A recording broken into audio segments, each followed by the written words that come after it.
Okay, good evening, everyone. Welcome, and thank you for being here. And thank you to those who are viewing remotely. I call to order at 7:12 p.m. this joint regular meeting of the Mayor and City Council and the Mayor and City Council acting as the successor agency to the redevelopment agency of the City of San Bernardino. Pastor Paul E. Jones of Independent Trinity Benjamin E. Jones Community Resource Center will lead tonight's invocation, and Jasmine Gumashin of Cajon High School will lead us in the Pledge of Allegiance. Please rise.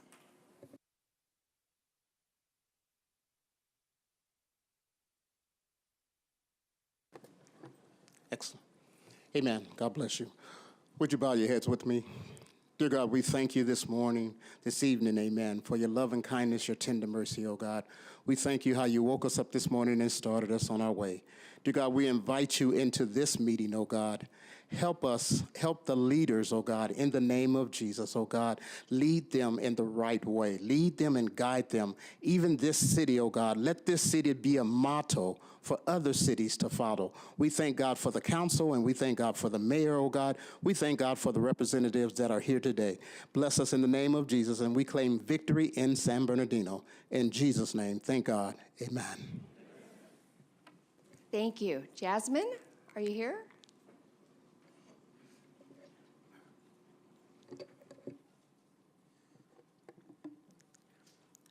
Everyone, please put their hand over your heart, please. I pledge allegiance to the flag and the United States of America and to the republic for which it stands, one nation, under God, indivisible, with liberty and justice for all. Thank you, Jasmine. I heard her little voice. That was very cute, by the way. All right, Madam City Clerk, please call the roll. Councilmember Sanchez. Here. Councilmember Ibarra is absent tonight. Councilmember Figueroa. Here. Mayor Pro Tem. Here. Councilmember Reynoso. Here. Councilmember Calvin. Present. Councilmember Alexander. Here. And Mayor Tran. Here. Next, the proclamation for Volunteer Appreciation Month in the City of San Bernardino, April 2023. And I believe our Parks Director, Park staff. sorry? Parks and Rec staff. Parks Rec staff, okay. Yes, please come forward.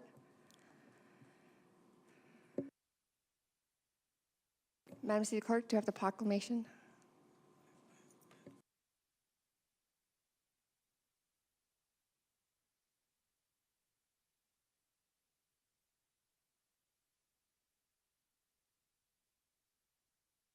Cheryl?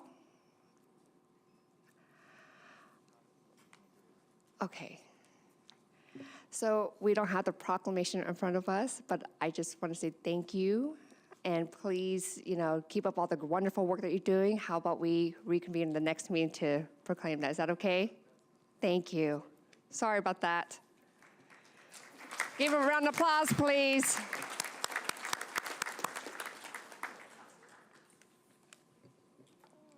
Okay, at this time, public comments will be heard.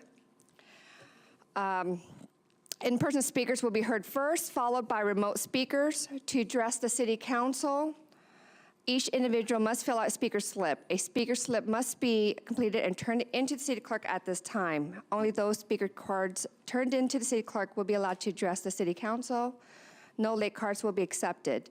Each person should state their name for the record.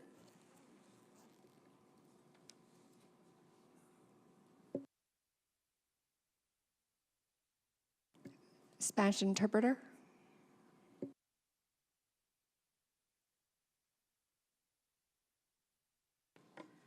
Buenas noches. Si necesita interpretación en español, tenemos una intérprete presente. Por favor, levante la mano en este momento para indicar que requiere servicios. También tenemos aparatos disponibles para escuchar la Junta en español. Si no recibimos solicitud para los servicios de interpretación antes de las 9, la intérprete se retirará. Gracias. Madam City Clerk, how many speakers do we have tonight? We have 55 in person, and we have 12 on Zoom.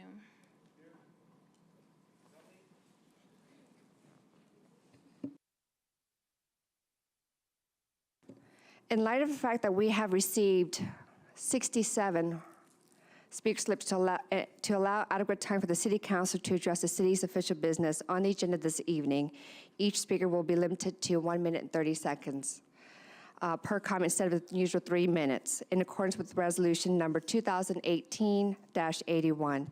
Thank you for your cooperation. Madam City Clerk, please call the speakers.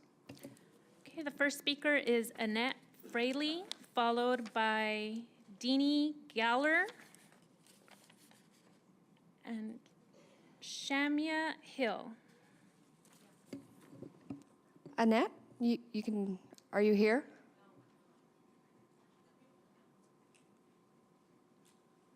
Madam City Clerk?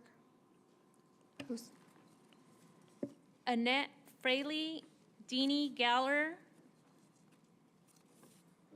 Shamia Hill, Paula Plank, Prophet Dominica, Frank Montes. When you hear your name, please come up to the podium and line up. Paul Sanborn, Okay, please state your name. Can you turn on the mic, please? Thank you. Deanie Gallagher, I don't know if the first speaker was here. It's okay. Once you state your name, we know who you are, and then we'll go from there. Thank you. Okay. I just wanted to thank the Parks and Recreation Department and say I'm so grateful that they are doing so many family-oriented things. They are approachable, and they seek input from the community, and I'm grateful for that. I'm grateful for the neighborhood association meeting that I attended, in which you were there speaking, and that you took comments, from the audience and answered questions. I'm grateful for that. And I just want to take this opportunity to encourage the city council members to, am I already done? No, you're not. You have 1 minute and 20 seconds left. Oh, okay. To encourage your constituents in your area and the community to please make every effort they can to prepare personally. You can't depend upon the community, employees and workers to be able to meet our every need in a major disaster. As much as we might hope that they would, it's really impossible. Many of them are victims themselves. And if you prepare in advance, then you can be an asset to help your family and your neighbors as opposed to being a liability. And not everyone who is in need is a liability. Things happen that you can't prepare for. But there's a failure to imagine. People can't imagine that things would happen that would disrupt their ability to meet their basic needs. But it's evidenced in what happened in the mountains and many other areas. And you don't prepare in a panic standpoint and fear or go into debt, but there's a lot that you can do that would help yourself, your neighbors, and your city. And I really encourage that. And thank you for all that you're doing to help. Thank you. Thank you. Please state your name. Good evening. I am Prophet Dominic Antones. I wanted to address the issue about the Paris Hill Park with all the homeless that are there. And there's a lot of stuff that I saw in just a short amount of time because I went to talk to some of these people and I prayed with them, you know, and gave them some food. And it was very disturbing because they had campfires going on. There are squirrels going around, like hundreds of them now. And I know it's not a crime to be homeless, but it's just like you can't even have a picnic out there or play horseshoes. You know, it's really sad they're out there, but with squirrels, you could have the possibility of a bubonic plague outbreak, right? And that's something to think about, because if that happens, it's going to spread fast. And bubonic plague is not anything to play around with. So that should be considered. And other than that, you know, I don't know how it could be dealt with. Other than that, it's just something that should be talked about. You know what I mean? Thank you for having me here. I appreciate it. Thank you. Please state your name, Frank. Frank Montes. Good evening, Mayor, Council, members of the community. Thank you for taking the time to hear our concerns. I'm the chairman of the board of the Hispanic Coalition of Small Businesses, an organization that advocates for small businesses in the state of California. Many of us have noticed that sometimes city council members have been unresponsive and at times rude to its constituents and community stakeholders who have reached out to you to help or voice their concerns. For example, I recently reached out to Councilman Theodore Sanchez to discuss some small business concerns in your ward, and you responded with dismissive and condescending remarks. This behavior makes constituents and stakeholders feel dismissed, unheard, which is not in line with the values of this community.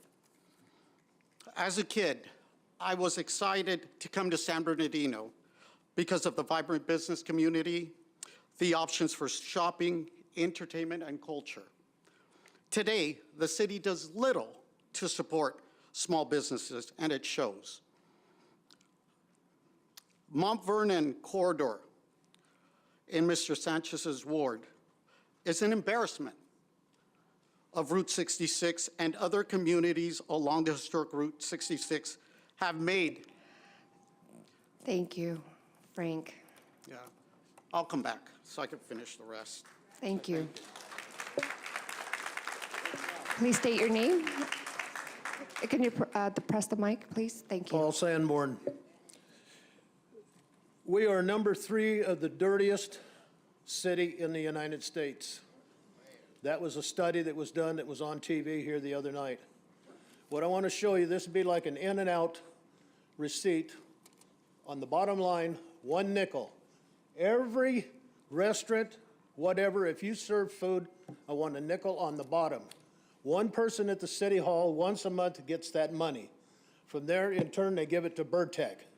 Burtech will have a van with a trailer behind it, and all of those guys that are up there on Highland and Lincoln, you can hire at $15 an hour and put them to work and start cleaning all these streets up. I'm just telling you, this will work. But you have to create an ordinance to get this thing going. You can't sit there and let it lie. I'm just telling you. You know, like I say, you're number 3. If you want to get up to the line around 100 or something to get away from that, every study that comes down, we're right there between 1 and 10. It's not right. Okay, and Mr. Alexander, let's get working on those potholes. Man, I'm telling you, I'm tired of it. Thank you. Please state your name. Hello, my name is Shamia Hill. I am here to talk about the crime prevention through environmental design program that is being implemented soon. I think it's unfair. I think it increases our homelessness in San Bernardino, and Ms. Tran or Mrs. Tran ran on and said that basically her goal was to reduce homelessness. But what I see is that people who have already served time for crimes being discriminated against because they have a felony. This ordinance gives people the ability, this ordinance gives property owners the ability to deny people because they have a felony. And if that was me, if both my parents are felons, so if that was me, I'd be homeless, another homeless youth. And I don't think this is a crime prevention bill because, I mean, studies have shown that crime and poverty have a direct correlation. And when you look around San Bernardino, what opportunities do the people here have besides to work out the county? And I mean, there's not that many county jobs to go around for everyone. So I am against this because not only does it put the cost back on property owners to be into this program, but the police force has already received $100 million last fiscal year to do their job. And so now you want the tenants, the property owners, and the people that already pay taxes for police to fund another program? That's ridiculous. And so I think that you guys need to be a little bit more creative. It looks like there's a large diverse group on here, so hopefully you guys can use your brains to come up with better programs. Thank you.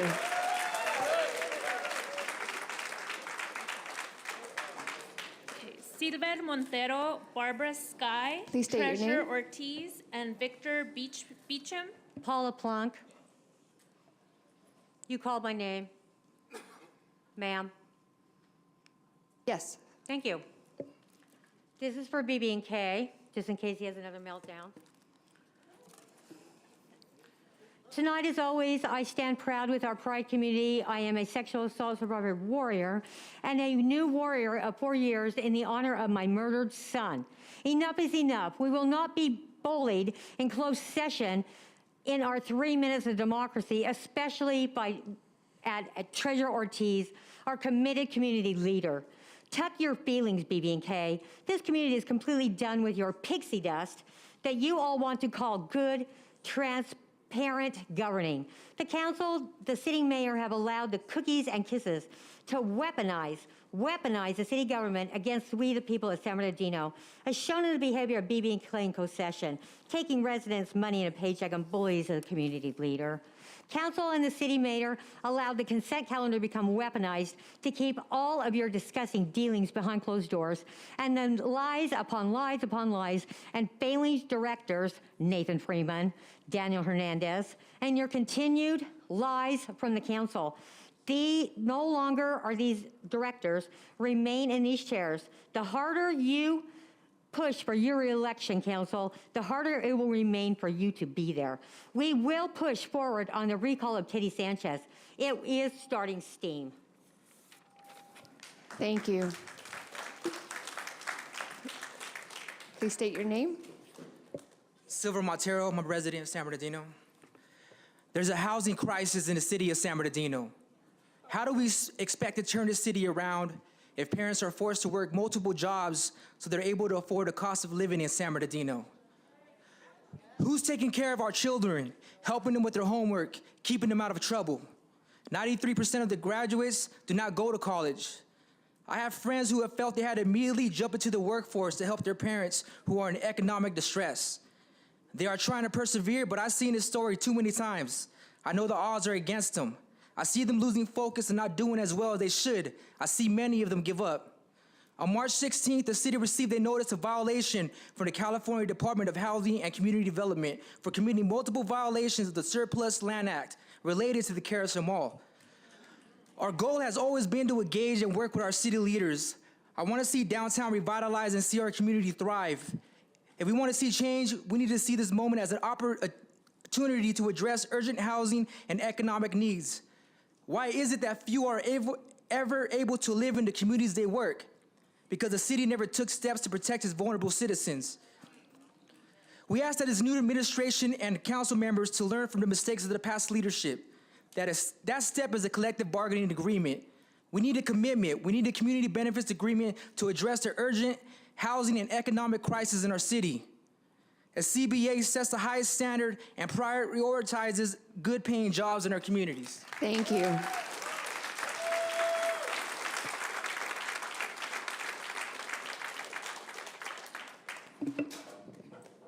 Barbara Sky, Treasurer Ortiz, Victor Beecham, Alfred Palazzo, Terry Washington. Please state your name. Good evening, Mayor and Council. My name is Victor Beecham. I'm the Assistant Director for Operation New Hope.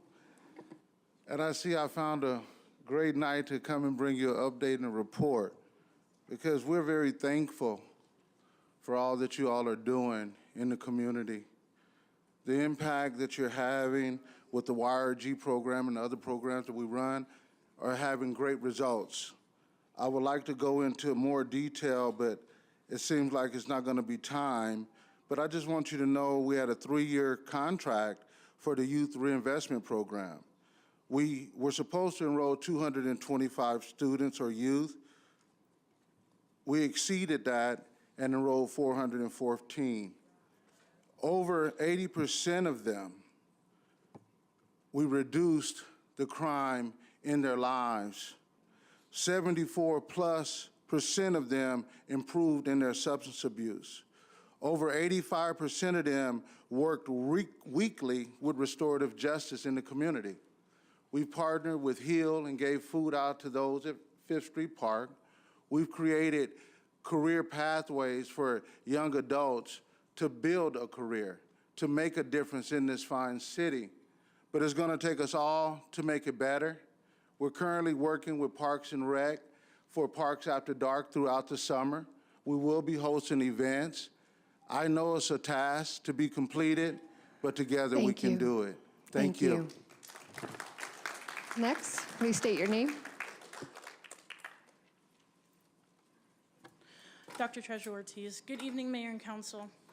So it's really upsetting that we're here talking about the SLA in open session because the city failed to write yes, failed to tell the truth to the state of California about the availability of possible affordable housing in the downtown in what has been deemed one of the greatest projects to come to this community in 25 years.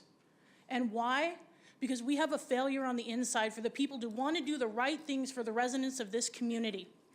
We are not the enemy. So I don't understand why people go to such lengths to make sure that this city fails, so that the people don't have housing, so they don't have jobs, so they don't have safe parks and safe streets and lit streets and good schools. What is it that stops us from being successful other than being in our own way? I've said this for years, that our greatest days and our best years are still ahead, but only when you put ego aside. When you start telling the truth and doing the right, BB&K is failing this city as a city attorney. They are lying and not telling you the truth, and that puts us at risk of liability. Again, you know what's sad about Thomas asking for an apology? The guy that worked for BB&K actually didn't go to jail. But he's got zero care about the 5 officials that did at their discretion and at their renderings.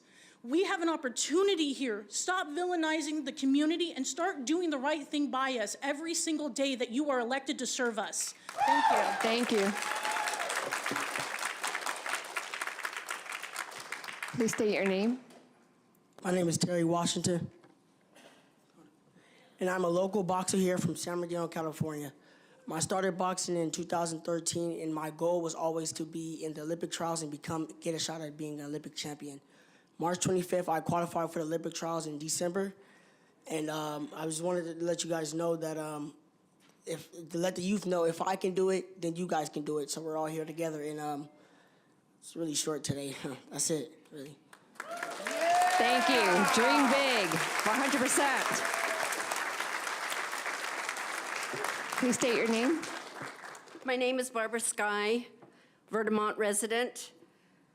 Once again, I want to point out that the city's an embarrassment to the whole Inland Empire.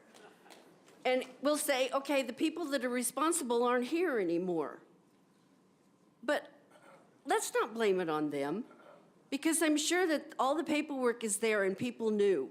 And as soon as it came noticeable to the city, they should have jumped on it right away. How embarrassing that we have an opportunity to do a development in downtown with an excellent, well-known developer. How often does a developer of his caliber come to the city of San Bernardino? We get developers that can't build anyplace else, and that's why they come to San Bernardino, because they're allowed to build without having the proper permits and everything else. It happened today, again, in Vermont. They were dumping rocks and concrete, taking it from one site to another site. Thank you, Ben, for helping out. Thank you for returning my text. I found out it's in review. They didn't have any permits to do that. And I don't know what the outcome is because I haven't heard. But I want to thank you publicly, Ben, for jumping on it and getting back with the word that they didn't have the proper permit once again. And what are we going to do? Fine them $100 for violating the code? This is what we have. And we have to put up with it, the residents from long ago. Thank you. Alfred Thanks for the race, Palazzo, City David Manager's Office. McCamick, Douglas Cameron, Eliana Rodriguez, Ian Franklin. Thank you. One moment. City Manager, regarding about that, I think that staff started looking into that, correct? Okay, thank you. Thank you. Please state your name. My name is Alfred Palazzo. I have moved to San Bernardino to attend city council meetings to share and explain my vision of 1,000 ideas to rebuild this city. I have a solution for housing for 1,000 blocks, for economic development, and every complaint that everybody has raised. I'm skipping a lot. For nearly 50 years, I have tried to give back to San Bernardino and make a difference. Mr. Charette, we graduated in the same class. We just had our reunion. It was nice to see Dr. Dolan. I got a Regent Scholarship, the highest scholarship in my class. Ever since that time, I've wanted to give back to San Bernardino and make a difference. I will reach out to all of you for whatever time I have left in my life to make San Bernardino a better place. And I appreciate all the comments you have had. There are people in the audience and there are people on the council that have known me for years and have taken my vision to it. I have a lot to say, but I cut out a lot. Thank you. Please state your name. Ian Franklin. I'm the founder of Project Fighting Chance and the coach of the Elite Amateur Boxing Program. Just a little bit about what we do and where we are. We're currently housed at the Ruben Campos Community Center. I would like to personally invite each and every one of you to come by and see a safe place for kids. But we're also a safe place, and we're a place where kids come and dream. Terry Washington is one of our kids. He dreamed as an 8-year-old, and now he has an opportunity to seize a moment. Every time he goes, he rises to the occasion. We have a young lady behind me, state champion, Rachel Ariano. Everywhere we go, we wear the SB Strong logo on our back. Everybody knows if you fight somebody from San Bernardino, bring your lunch. And I'd just like to say a little bit more. We are an after-school program, and we challenge the youth. We challenge the youth physically, we challenge the youth mentally, we challenge the youth emotionally.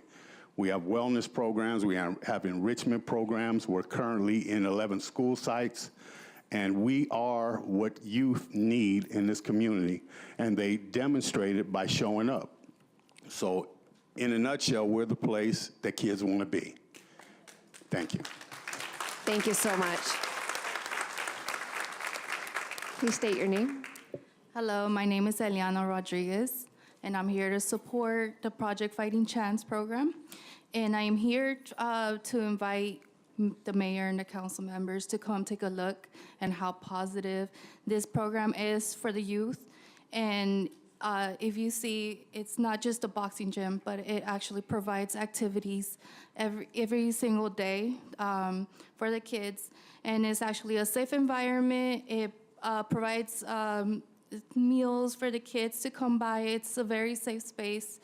And I just want to say, as a parent, I love bringing my kids here. They love it. My daughter behind me, Rachel, she's a SoCal champ. And I love bringing her. I love the support, and I love Coach Ian, how he trains her, he supports her, he takes her to tournaments, and I just would like you guys to support our program, because it is amazing what they offer. Thank you. Thank you.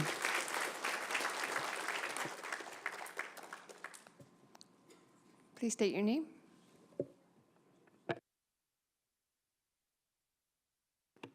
Good evening. I'm Douglas Cameron. I spoke with the City Council under the prior administration briefly, suggestions to try and improve the traffic conditions in San Bernardino. I'm going to again recommend that you contact the contractor for the traffic control systems on the streetlights on Highland Avenue and Baseline Avenue, and program a time delay in those time controllers between the red light that stops traffic in one direction and the green light that allows traffic to proceed in the other direction. If you put a delay in there of 5 to 10 seconds, you will save a lot of personal injury, accidents, and insurance costs for the people that insists on running the lights on those two avenues in San Bernardino. Secondly, last meeting, I submitted documents pertaining to extracts from the California Political Code that specifically allowed this city council to create a municipal police court that will deal with a number of the issues that have been raised concerning the homeless. The good news about that is the revenues from such a court would go to the city of San Bernardino rather than the negligent courthouse of San Bernardino Superior Court that cares nothing about the people in San Bernardino. Thank you. Thank you. David McCamick, Terry Boykins, Pastor Paul E. Jones, Christian Flores, Robert Ortega. Hi, my name's Dave McCamick, business owner, San Bernardino for 40 years. I got before you what we had to come to work the other day at my business. I'm sure if you had a business in San Bernardino, you would hate to come to something like this for your customers. Secondly, you are about to appoint a commissioner that, I don't know, you've all had political signs. You know the cost of political signs. This person, and you have it in front of you, took down the political signs and went to court, and you have the information in front of you. And you're about to make him a commissioner. I mean, this is the kind of ethical city this is, and you're about to appoint a person of this kind of ethnics? I mean, anyway, and this is the council that voted themselves 167% raise, and I want to know how many people here got 167% raise. They voted themselves 167% raised. You can vote these people out. You can recall these people. Thank you. Thank you. Please state your name. My name is Pastor Paul Jones.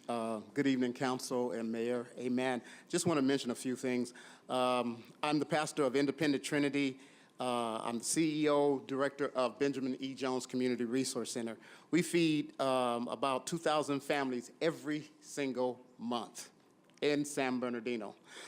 We have a weekly food program at Paris Hill Park, where every third Friday we feed approximately 200 people, seniors and what we call MPIs, misplaced individuals. We also provide weekly services to Cal State University, also Victor Valley College in Victorville. We feed about 250 kids in both colleges every single week, and also provide other services. I'm trying to do this real quick. We have a program that we started in January. It's called Helpers. And Helpers stands for Helping Educate and Lead People Effectively to Resource Services. This program we started at 5th Street Park, or Seacombe Lake, I believe everybody calls it now. That program we have every fourth Friday. And this past fourth Friday, we ended up having over 125 people there. We also have 31 vendors that come out to that area to help us with the program. We give out clothes, we give out showers, we give out different things. IHP comes, United Way comes, everybody comes. Thank you very much for your time. God bless you. Thank you. Please state your name. My name is Terry Boykins, Executive Director of Project Fighting Chance. Good evening, Mayor, City Council. I just want to share, on March 11, 2023, with a filled parking lot and a standing room only audience, Project Fighting Chance held the open house at Rubin Campus Community Center located at Nunez Park. The message, stop the trauma. Repeated throughout the building to acknowledge the importance of youth mental wellness over the lifespan. As we reimagine youth program support, please consider what it will take to once again be an all-American city under your leadership by investing in today's youth as they experience living and learning in safe spaces to become tomorrow's taxpayers and stakeholders. Come visit Project Fighting Chance and learn what is possible throughout San Bernardino.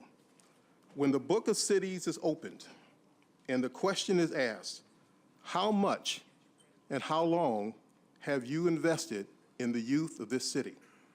We trust that the city of San Bernardino will be at the top of the list.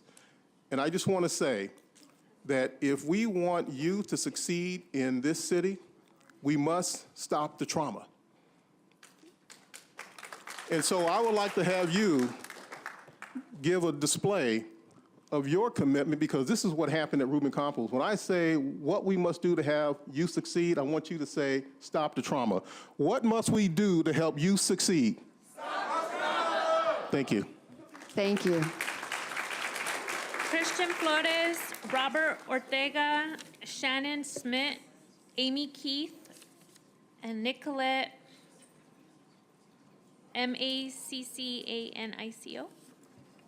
Please state your name. Hi, Christian Flores, housing organizer with Inland Congregations United for Change.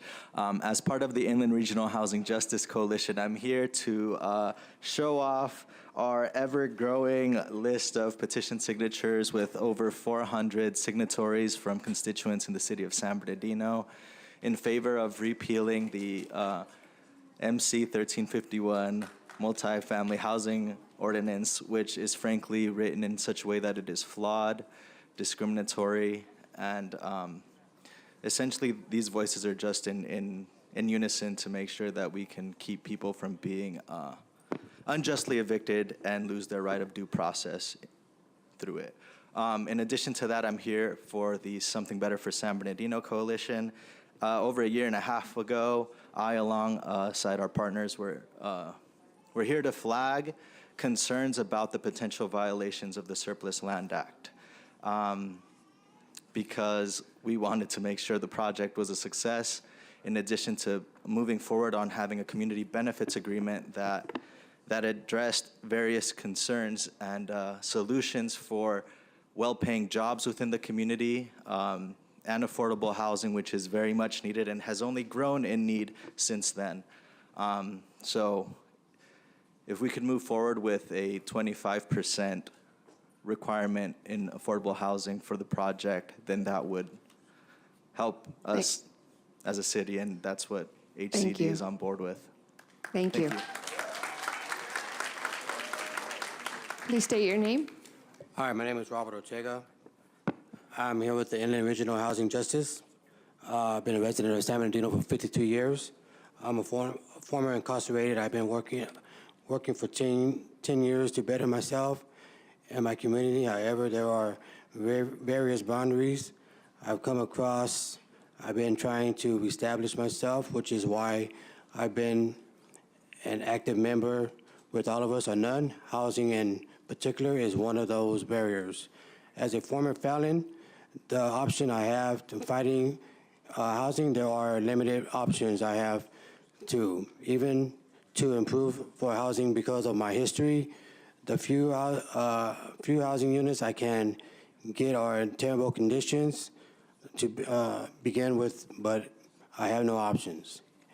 Even then, anyone on site may view me as a threat, take advantage of the policy or language, or accuse me without proof, pursue property, manage and evict me without any means.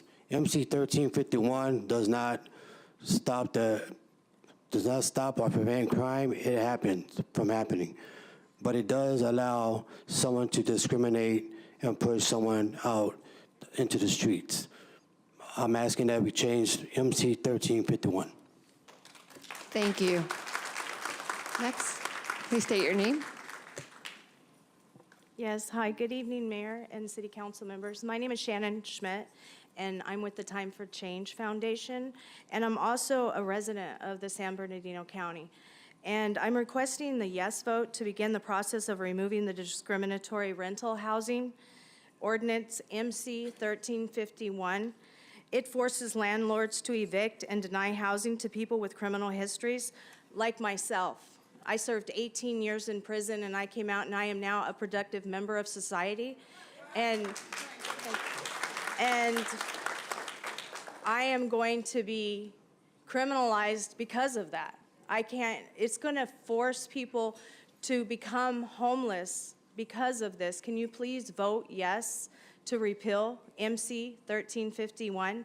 Because it affects people like me that are doing well in San Bernardino, having a job, working, trying to get housing, and landlords now can discriminate because of that. And I believe in reform, and I also believe that when you serve your time and you've done what you're supposed to do, that you should be able to come out and get housing if you're doing what you're supposed to be doing. So please, please say yes on the MC 1351. Please. I appreciate your time. Thank you. Thank you. Amy Keith, Nicolette, Dolores Armstead, Richard Hernandez, Dejanay Shaw, and Vanessa Perez. Please state your name. Hi, my name is Amy Keith, and I'm a client with the Time for Change Foundation. I'm here for you guys to say yes for the housing, for it to not be any more discrimination against it because you're a felon.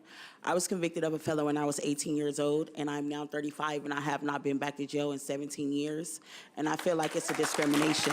I have changed my life, and I feel like it's not fair for people like me, who's a mother and a recovering addict who's been sober for 2 years trying to get housing and trying to get myself right back on the right track. So I'm just here for you guys to vote yes. Thank you. Thank you.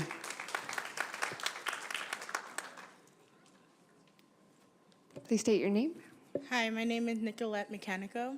I am a client with Time for Change, and I'm here to just for you guys to vote yes on the housing. You know, I am a mother of a daughter right now, and at this, stability for me, trying to get credit and everything, I do have a hard time trying to get housing for me and my baby, and, with you guys trying to, make it like, oh, credit is all this and credit is that, you gotta do this, you gotta have that. It's not fair for people like me who is trying to work and trying to get stable and everything to actually get the good credit to get me an apartment or a house or whatever it is, So I just want you guys to vote yes on item 27.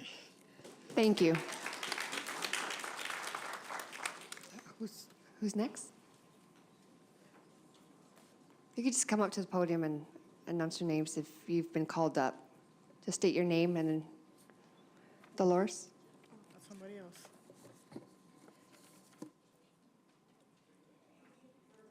Oops, sorry. Good evening. This regards on-site crushing and grinding. The item will be probably placed on the Planning Commission agenda again.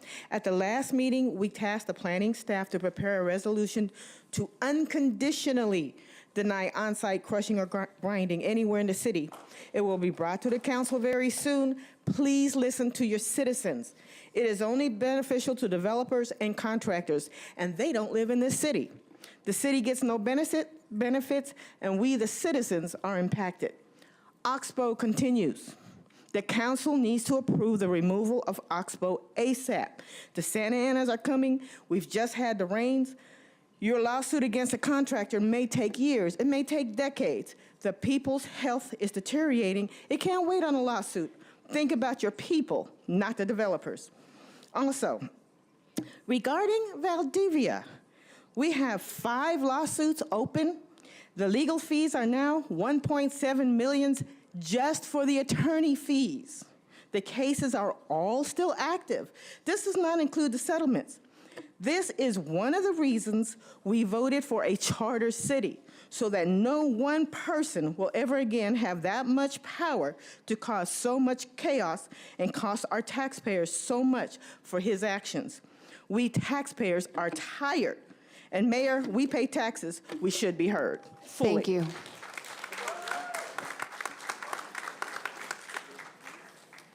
Please state your name. Okay. Good evening. My name is Vanessa Perez. I am the Executive Director of Time for Change Foundation, here on behalf of Time for Change, here for in partnership with Just San Bernardino, with Inland Region Housing Justice Coalition, and we're here to talk about item 27. We want you to repeal the discriminatory multi-housing policy. So Time for Change Foundation, we operate emergency shelter, permanent supportive housing. We are developers of affordable housing here in the First Ward, City of San Bernardino. I sent you that email, council member. Need your help. And so you heard some of the women, you're gonna hear from more of them tonight. Ultimately, this is a discriminatory policy that needs to be repealed. It doesn't work. We see the housing crisis continually getting worse and getting worse. And so we need to start making changes in the city that are gonna be better for the residents and not continue to push them out of housing. The housing is homelessness has skyrocketed, it's crazy.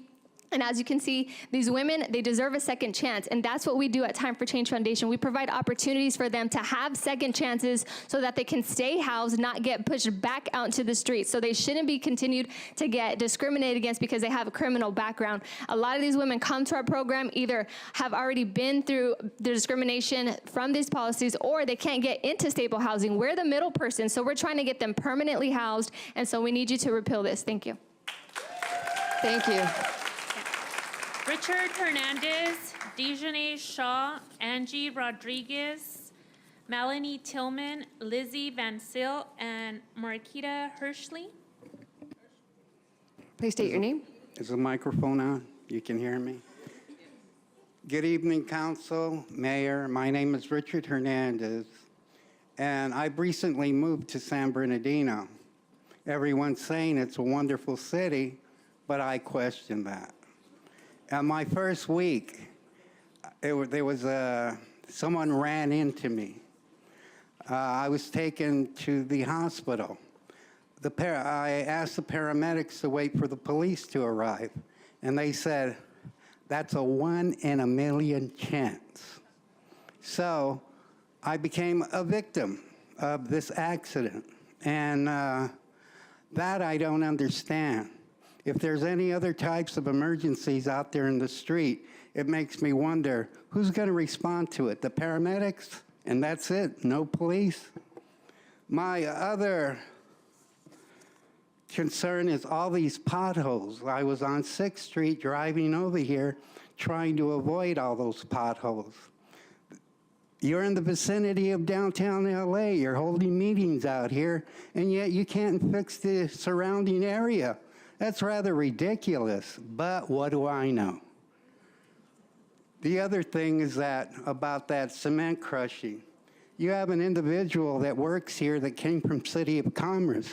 They had a big problem with Exide leaving their batteries, which contained poison, lead. It contaminated the whole city. And thank you, sir. There was measures that were made to prevent all that, to contain all that, and that's something you have to do for the residents. You have to look out for the residents. You are representing them. Thank you. That's who you're representing while you're all up here. Thank you. No, thank you. Thank you.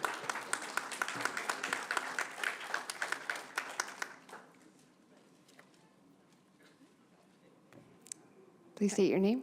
My name is Dejanay Shaw. Good evening, Mayor and Council. I'm here tonight on behalf of the United Steelworkers Inland Empire Legislative Committee regarding item number 25. We have union members that live and work in the city of San Bernardino, and like many working people, they are struggling in San Bernardino County to pay the rent and struggling to save up enough to buy a home. Generations of families should be able to afford to live in our communities and strengthen their roots here. The median home price is more than $800,000, and as many of you know, the state called for the construction of 180,000 new units annually between 2015 and 2025 to close that gap. We are building fewer than half as many, about 80,000 new units a year. We must treat the lack of affordable housing as a crisis that it is, and when we have opportunities to bridge the housing gap, we should do all that we can to ensure that we do. The Surplus Land Act violations, as identified by the Housing and Community Development Department, gives this council the unique opportunity to create affordable housing for its residents.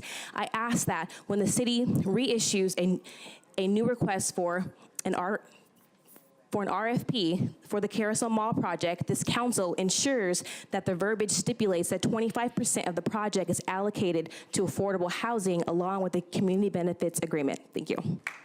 Thank you.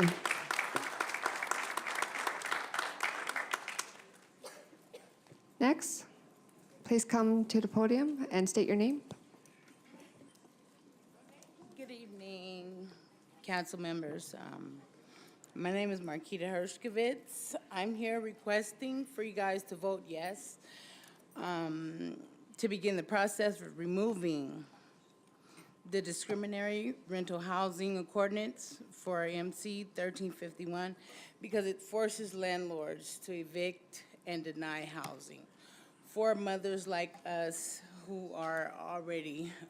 I've been to jail one time, and I was in 2003. I apologize, 17 years ago, right? And here it is now. I'm trying to get housing, and it's hard because of my background. And I just want you guys to vote yes. Thank you. Angie Rodriguez, Melanie Tillman, Lizzie Van Sil, Giovanni Smith, Sharon Stowers, and Anna Ramirez. Please state your name. Hello, my name is Angie. I'm with Time for Change Foundation.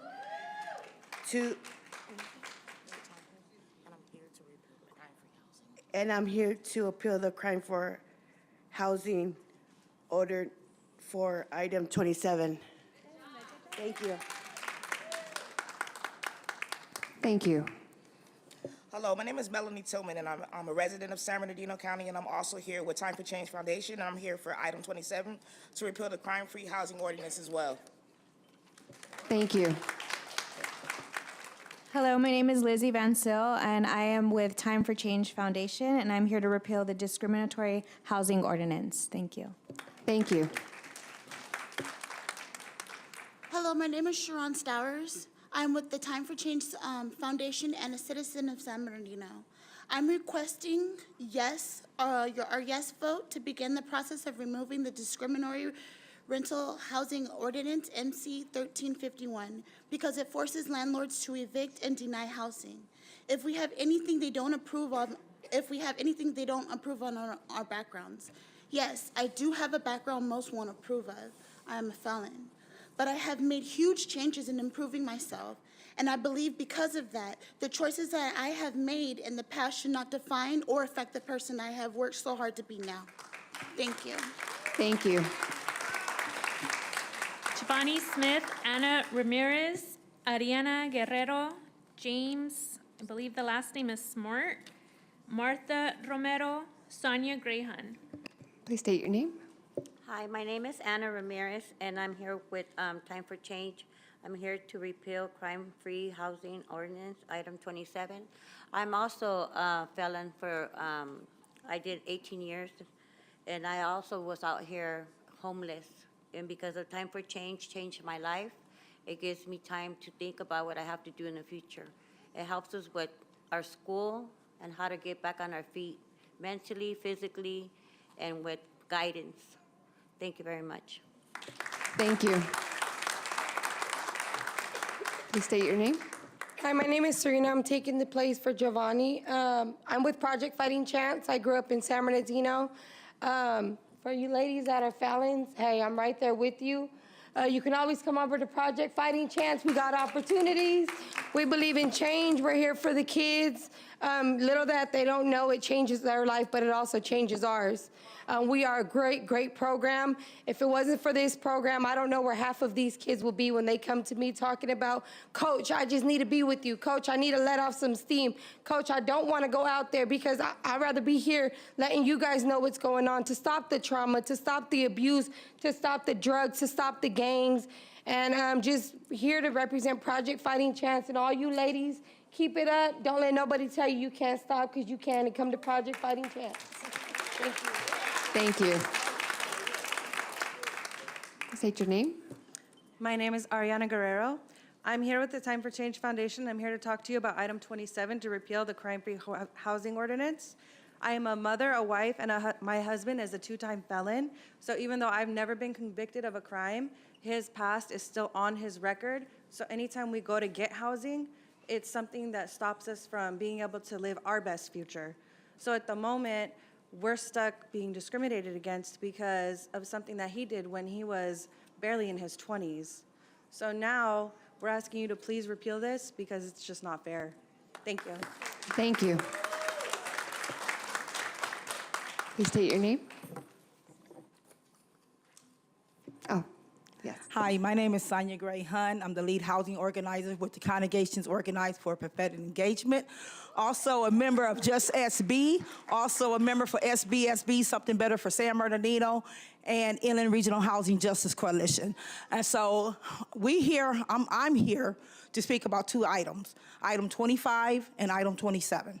Item 25, as we know, is requesting that we have surplus, that we build housing on surplus land. We know we've been asking to partner with the city in regards to a community benefit agreement.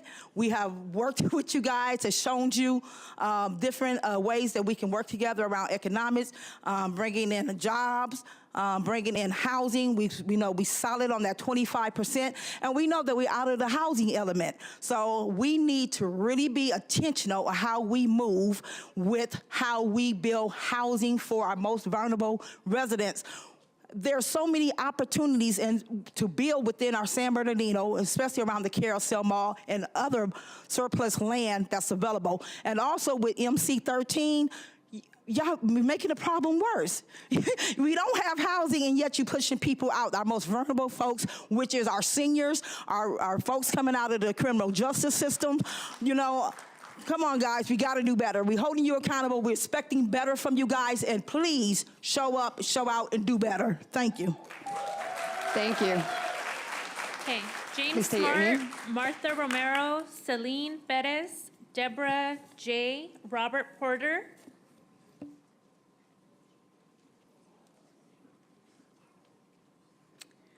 Good evening, Mayor and City Council. As you guys know, Marta Romero here with Teamsters Local 1932, and as well on behalf of SB4SB, as well as SBAC, Something Better for San Bernardino and San Bernardino Airport communities.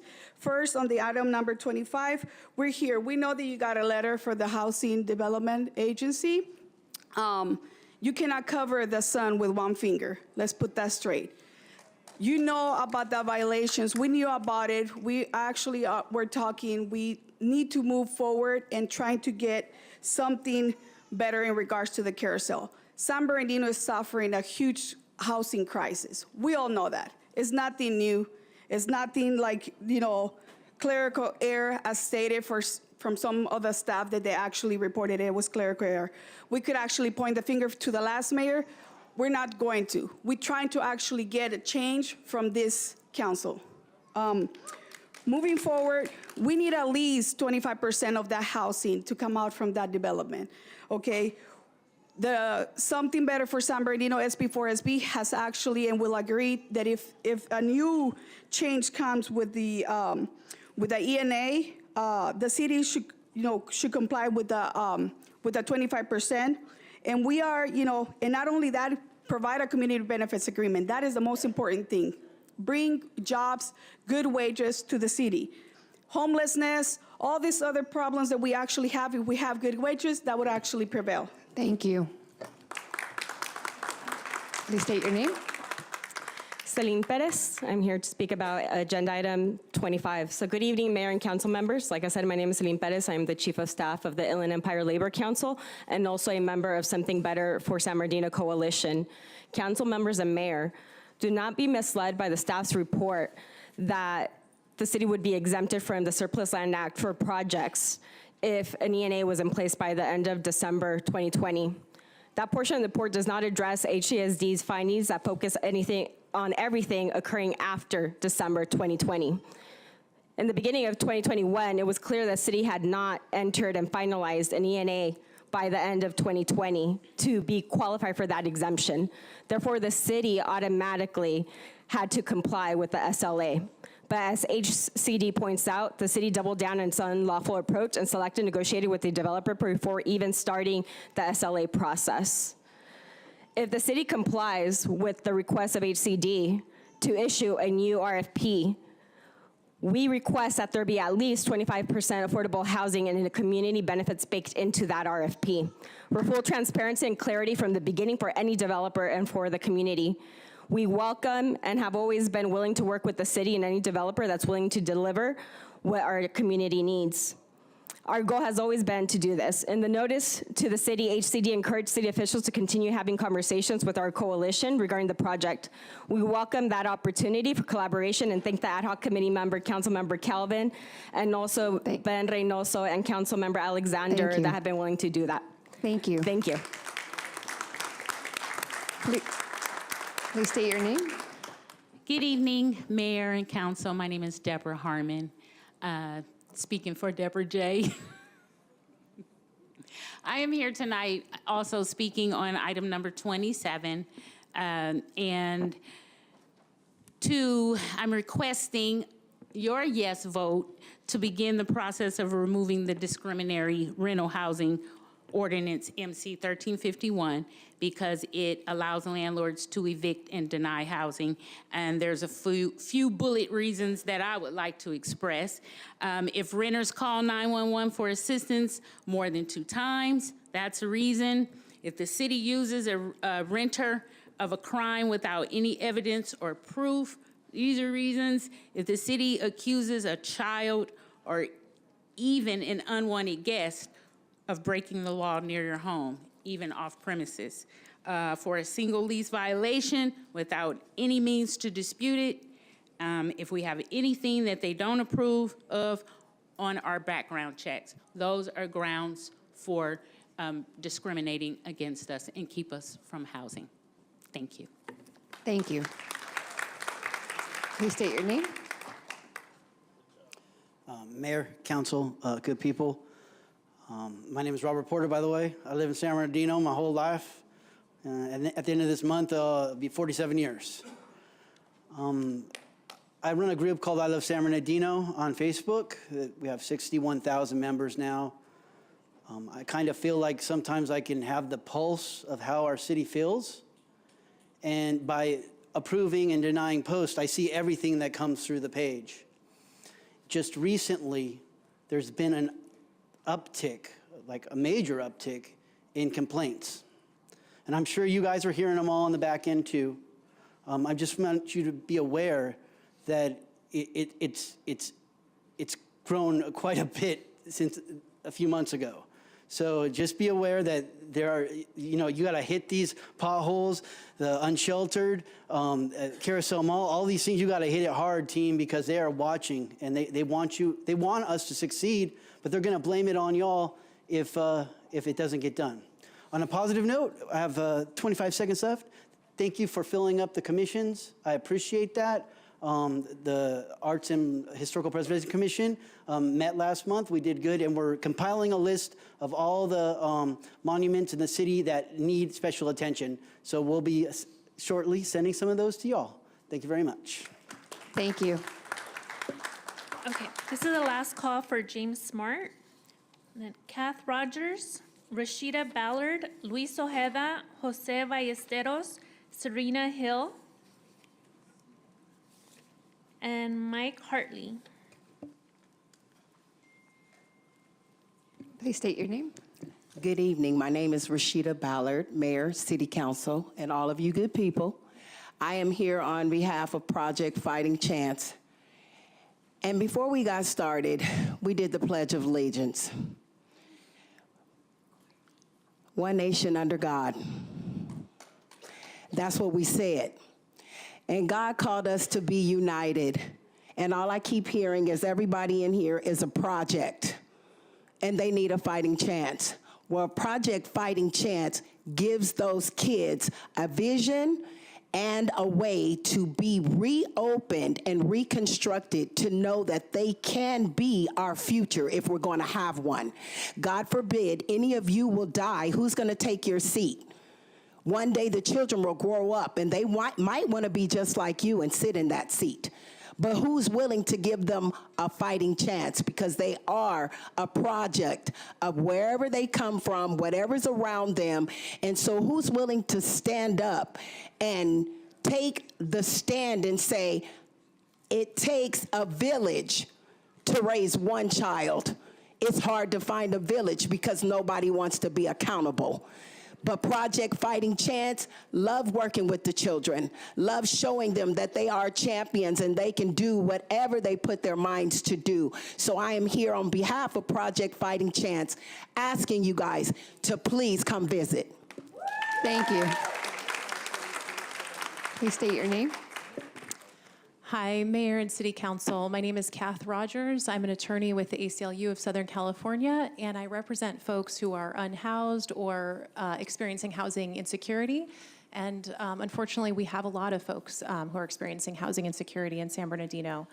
I'm here to speak on a couple of agenda items tonight. I just want to quickly uplift agenda item number 25 and the desperate need for affordable housing. But I'm mainly here to talk about agenda item number 27 and encourage the council to repeal MC 1351, the discriminatory multi-housing ordinance. This ordinance targets survivors of domestic violence. It also targets Black and brown community members. It has a discriminatory impact.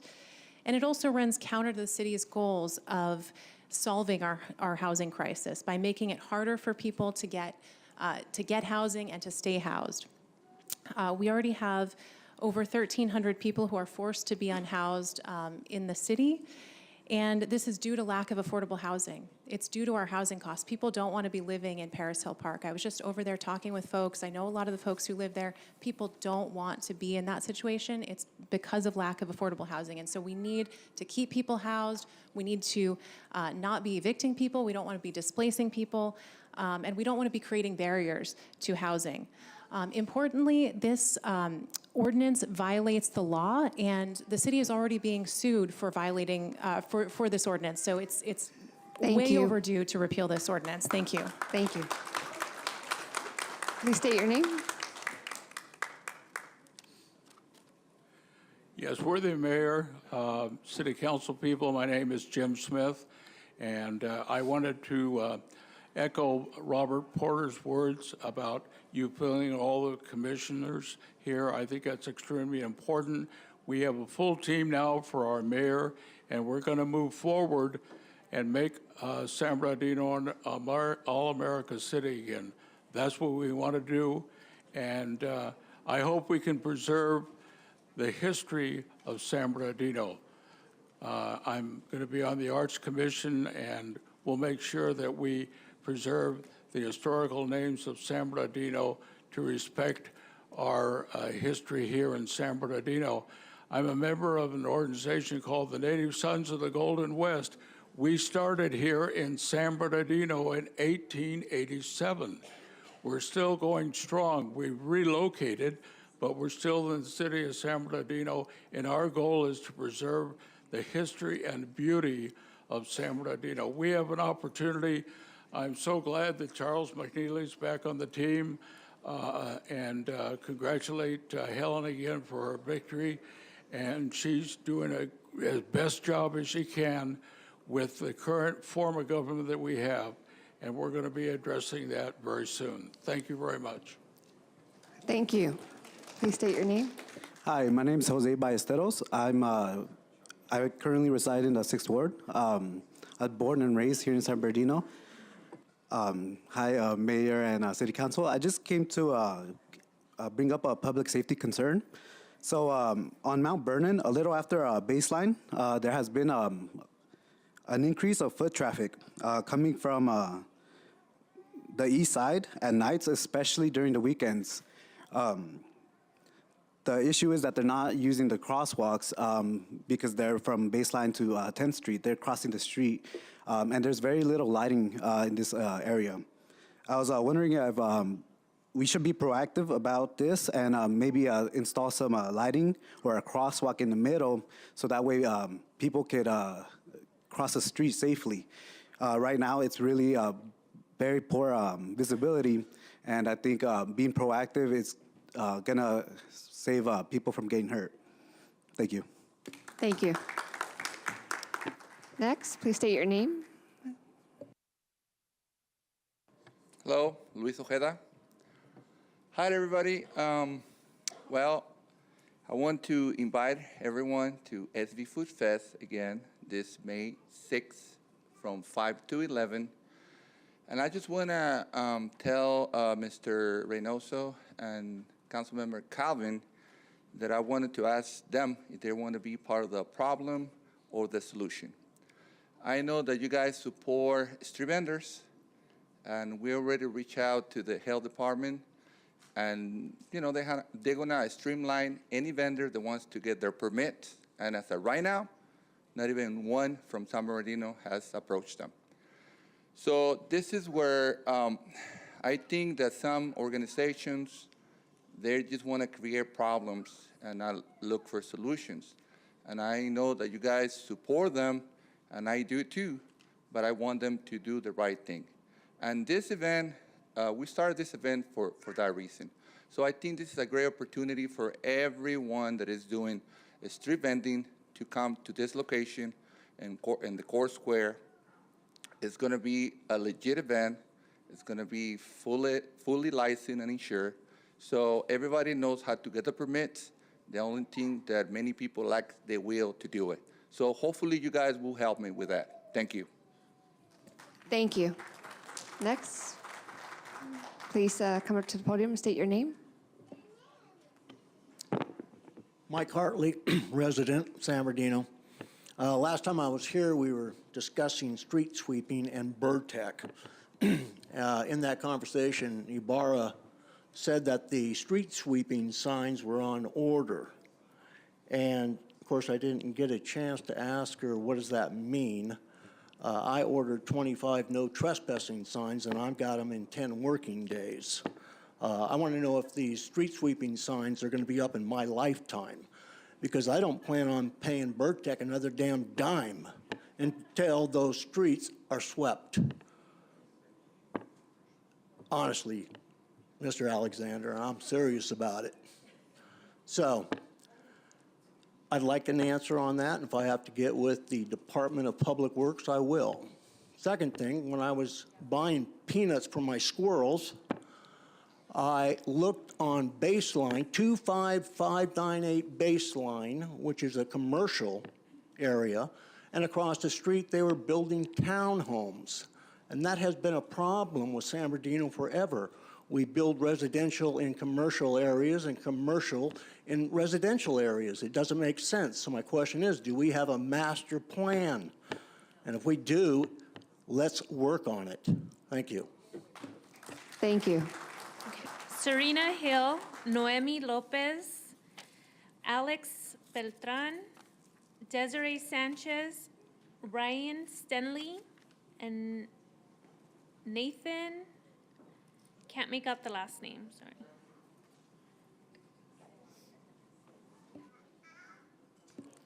If you hear your name, please come up to the podium. State your name.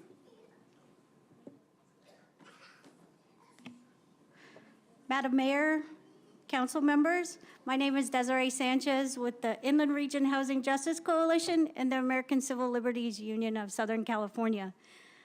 Year after year, we've been submitting public records requests requesting the data and statistics of MC 1351, that it reduces crime. The city says that it keeps reducing crime. Year after year, the city responds with absolutely no information or proof that this program is reducing crime. The facts are MC 1351 targets Black, brown, and our most vulnerable renters, forcing unjust evictions. The facts are MC 1351 is harmful to our public safety by forcing people onto the street. It encourages more evictions. It states that landlords must evict or face fines or even imprisonment whenever just a law enforcement officer requests. It discourages people from reporting crime. It deters victims and family members and concerned neighbors and bystanders from reaching out to the police when they witness or are hurt by crime, because doing so can lead to housing consequences. Most of all, MC 1351 contradicts San Bernardino's fundamental values. Please, we are here today as a community with other 400 people that cannot be here, requesting you to vote yes on starting the process of repealing MC 1351. Thank you. Thank you. Please state your name. Mayor, City Council is Noemi Lopez. I'm here, like most other people have been here, to speak on the homelessness crisis and the couple of items that are on the agenda that are related to that. I'm going to start with the definition of when someone is marginalized. For those who may not know, it's when someone literally is unable to access basic services or opportunities like anyone else. And this city is a breeding ground for that. Now, things like the crime-free housing ordinance contributes to that, because that means we've already had examples all night of the types of people who are marginalized through that program.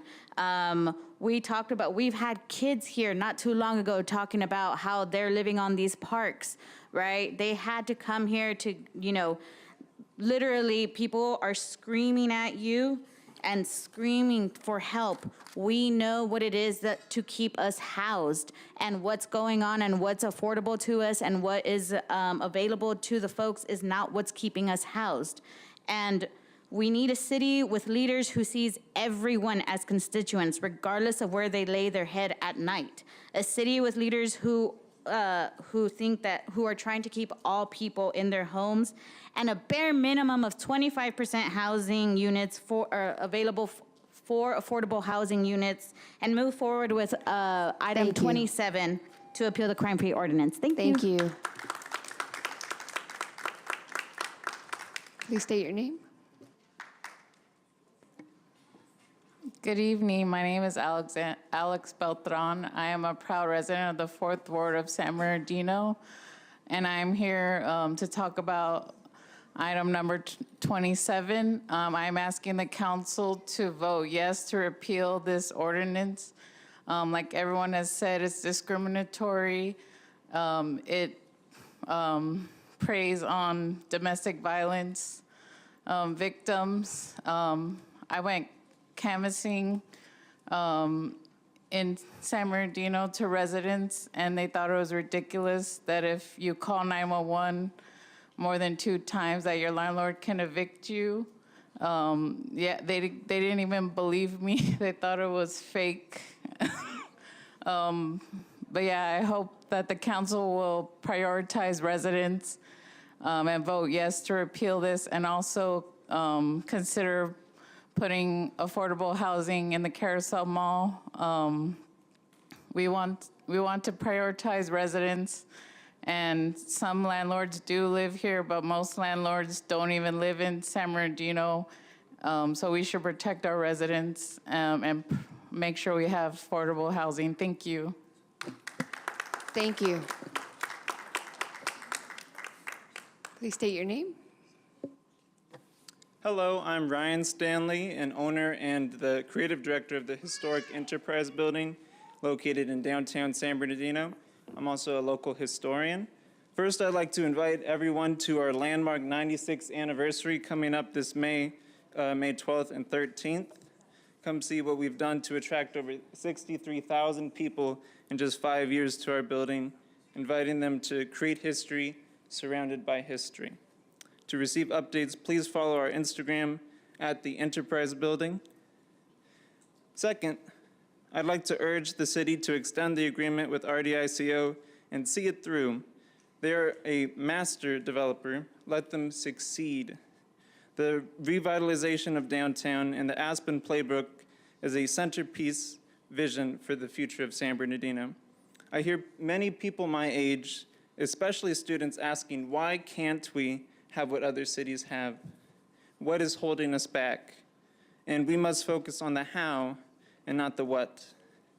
After reading 70 years of downtown redevelopment books, I've noticed that the city has had a lot of ideas, pretty pictures, great concepts, but not a lot of plans to make it happen just by themselves. And the last major development is currently being demolished and had 30 fires last year. So for perspective, we need to ask how we can work together. Not why can't we, but how can we? Thank you. Okay.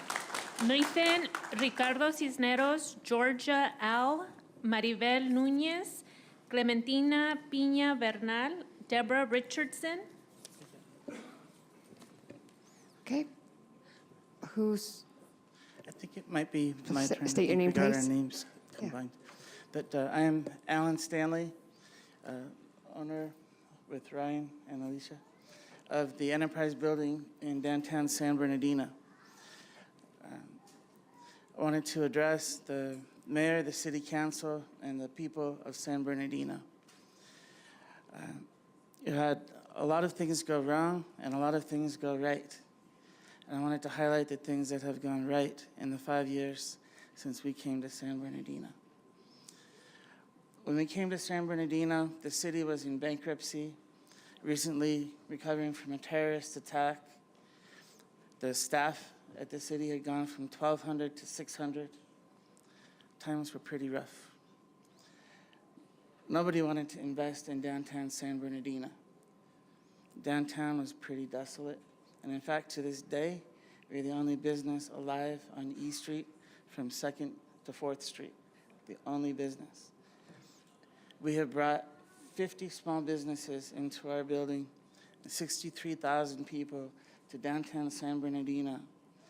Not because San Bernardino has problems, but because San Bernardino has potential, future, beauty, and grace. I want to remind us of that. San Bernardino has greatness. Our elected representatives are the ones that can achieve that greatness for us. Your voice is your vote. thank you. Please state your name. My name is Nathan Kemp. I'm here to speak on items 25 and 27. Item 25, I echo the call for the 25% affordable housing. When the Carousel Mall was dedicated, it was dedicated with a plaque that said it was dedicated to the progressive citizens of the Inland Empire. Citizens, that includes housing, and the progressive citizens. So how can the city not be progressive and not give more than what the state requires for affordable housing? And for item 27, the the extraordinary multi-housing program, I have a juvenile record. It's sealed, but it's a juvenile record. The idea that if it wasn't sealed, I could lose housing terrifies me, and it terrifies everyone else who has spoken here tonight. Please vote to begin the process of repealing that discriminatory action. Thank you. Thank you. Please state your name. Ricardo Cisneros with the Inland Empire Labor Council. If you're here in support of community benefit agreements and affordable housing here in San Bernardino for the Carousel Mall, please stand with me. The Inland Empire Labor Council represents workers here in San Bernardino and in Riverside County. As we know, San Bernardino needs help to move forward, and building affordable housing is key here in San Bernardino. So all I gotta ask this city council is to do the right thing. A year ago, our coalition notified the city council and the city that they were in violation. They went ahead and went in one ear and came out the other. The thing here is that this city, again, is taking the wrong position, especially for its community and for the working men and women in this county, in this city. So I'm not gonna go on and repeat the same things that were said all throughout the evening here. All I'm gonna ask the city council is to do the right thing, put the 25% in for affordable housing in the Carousel Mall, and move forward with the community benefit agreement for the Carousel Mall. Let's build good jobs in this city, not shitty jobs. Thank you. Thank you. Please state your name. Hi, thank you, Mayor, City Council, Maribel Nunez, with Inland Equity Partnership, and also giving shout out to COPE and Inland Region Housing Justice Coalition. I've been organizing in San Bernardino since 2010, and things have improved in some areas. We have not improved, and housing is one of them. And so I'm here to speak definitely item 25 for affordable housing within the Carousel Mall, but also item 27 to repeal the MC 1351 crime-free multi-housing. I emailed everybody, I think before the 4 p.m. deadline. I kid you not, we just send out about, maybe within a week or two, we just text people like, hey, what do you think about the discriminatory ordinance, the crime-free housing? Within a week or two, we got, out of the 4,000 folks that we spoke to, 83 responses that they support and they signed on. You should all have received just the number of people we reached out to and petitioned, but I have a copy. So you can see that these are constituents, and you'll see the ward numbers of who lives where. But it just goes to show that it's long overdue. And I really appreciate Councilmember Reynoso for putting that forth. And with our organization, we are working more to build more resident and tenant power. We're creating, serving the community, serving tenants, and we're forming the IE Tenants Union. And so, you know, you'll see, like, we have a lot of renters. There's more renters than homeowners. So you'll see you're going to see that they are the voters. And so you need to start listening to the renters and people of color. Thank you so much. I'll send this to you. Thank you. Please state your name. Hi, my name is Georgia Lagretzos, and good evening, Honorable Mayor and Council. I come before you again and want to thank you in advance for your consideration to what I want to talk to you about, which I'm sure you already know. I know you're putting together a homeless plan. I'm trying to cut this down because I'm half time, and hope that that plan includes something for the animals that the homeless people have. And because if they end up at the shelter, they'll likely die. You know, the shelter has become more of a slaughterhouse. It's not euthanasia. They are killing for space, and we really need to do something about that. I also want to say that I don't come here on my own time because I don't have anything else better to do in my life. I come here because I want to talk to you about something that is important. And my time is important, as yours is, and that everyone here's time is important, and that shouldn't be taken for granted because we're here because we're concerned and we want to be part of the solution, and I hope that you're listening. So I want to be part of the solution, and I'm hoping that Councilmember Charette looks over my application and helps me fill that vacant seat on the commission for the animals so I don't come here anymore. Thank you for listening. Thank you. Clementina Piña Bernal, Deborah Richards, David E., and Amy Malone. Please come up to the podium, state your name. Yes, good evening. My name is Clementina Piña Bernal, and unfortunately, once you guys cut our constitutional rights, I only have a minute and a half, so my agenda don't really fit on it. But I do wanted to talk about housing, rent, abusive landlords, code enforcement, animals. You know, 3 years ago, I took upon myself and took 8 dogs to be sterilized. Yes, I request donations and I help. So we need more help from your side. I mean, like I say, everything I need to say today is not going to fit on this time. And unfortunately, I'm not sophisticated. Every time I come, I just speak from my heart. And what my heart say right now, I'm pretty upset because this is the second time this happened. You guys need to start preparing for this. I'm really happy to see a full house because normally nobody is here. We have so many empty seats, and today it was great to see a lot of people, you know, concerned about different things. And this is the second time I'm gonna have to remind you guys, with all my respect, you know, as a woman, yes, I'm happy that you are sitting right there because I pushed through my neighborhood, you name, and it took me a lot more than 3 minutes to put your signs, as well as council signs, push your name through my neighbors, be a little bit more active on what I want. And, you know, unfortunately, we don't get that. So next time when I come, I will talk a little bit more open about my agenda. Thank you. Please come up to the podium, state your name. My name is David Eichhoff, and I'm glad to meet you all. And I'm supportive of most of the fam out here that are homeless or working for the homeless. And I appreciate the infrastructure that is planned, what's going on with the Mount Vernon Bridge. We've got better transit now. We have the bus from the university all the way down to Loma Linda. All these things, I used to work for the city. My sisters worked for the city.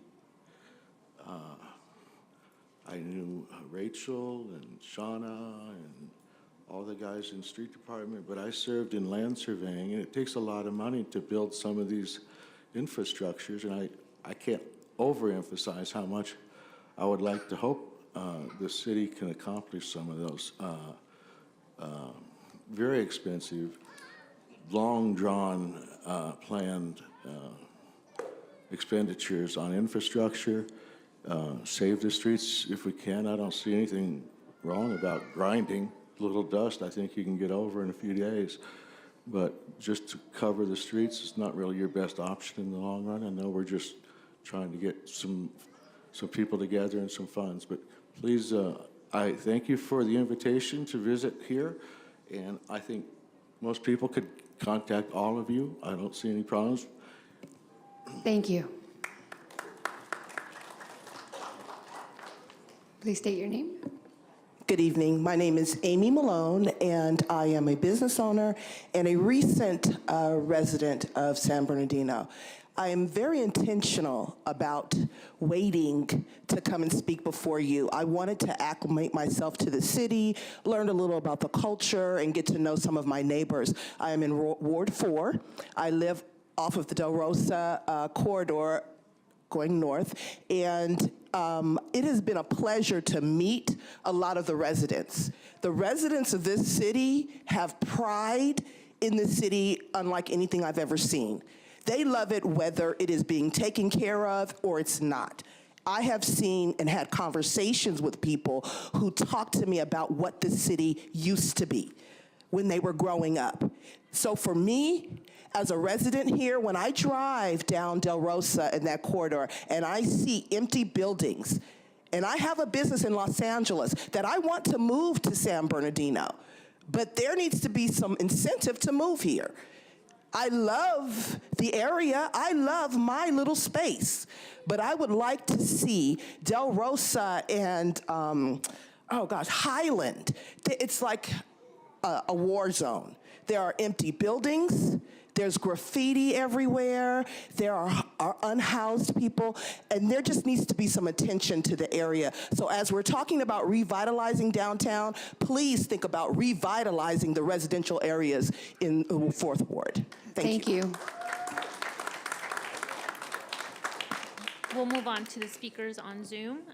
The speaker with the name D, please unmute your mic. You have 90 seconds to address the council. Please state your name. D.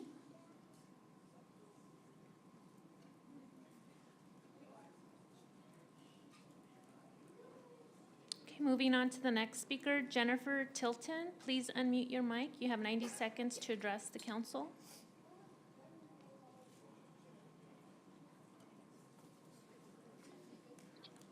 Hello, this is Jennifer Tilton. I'm here to speak on behalf of the Inland Fair Chance Coalition.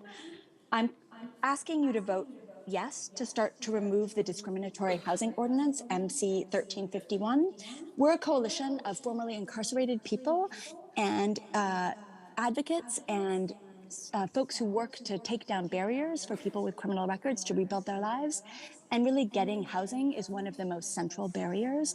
This ordinance really increases the struggles of people coming home from prison and of families trying to help their family members rebuild their lives after incarceration.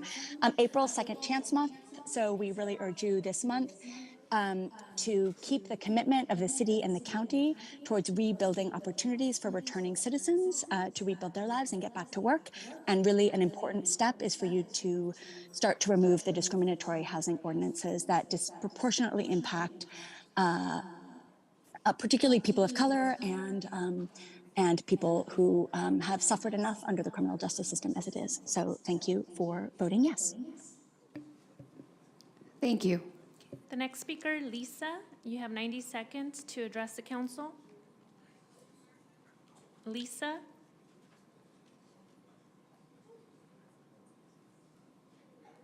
Moving on to the next speaker, Renee. Renee, you have 90 seconds to address the council.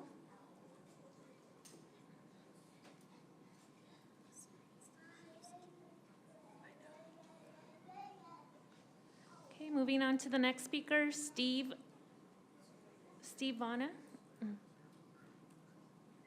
Good evening, Mayor and City Council. My name is Stevonna Evans, and I'm calling in tonight on behalf of Victor Valley Family Resource Center.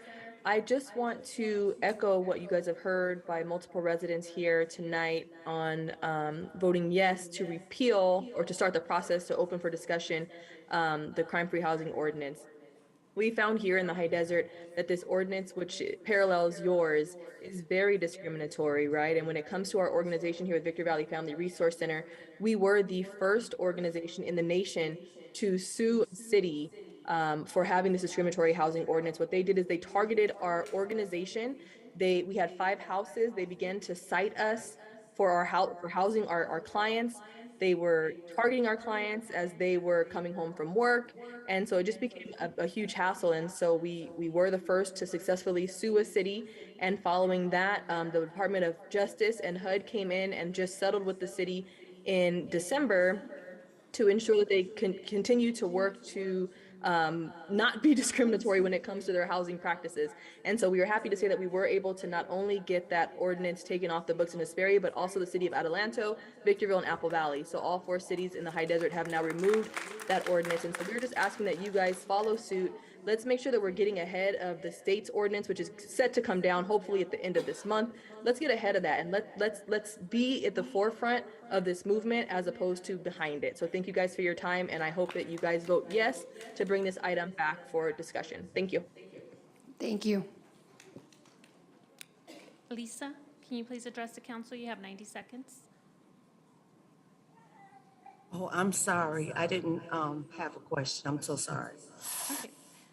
The last speaker with the last 4 digits, 1660. Please unmute your mic. You have 90 seconds to address the council. Please state your name. Yes. Yes. Can you hear me? Yes. Can you repeat your name?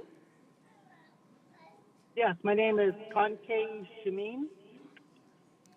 90 seconds is not a lot of time. It silences a lot of voters' concerns. The city still supports illegal grinding on site.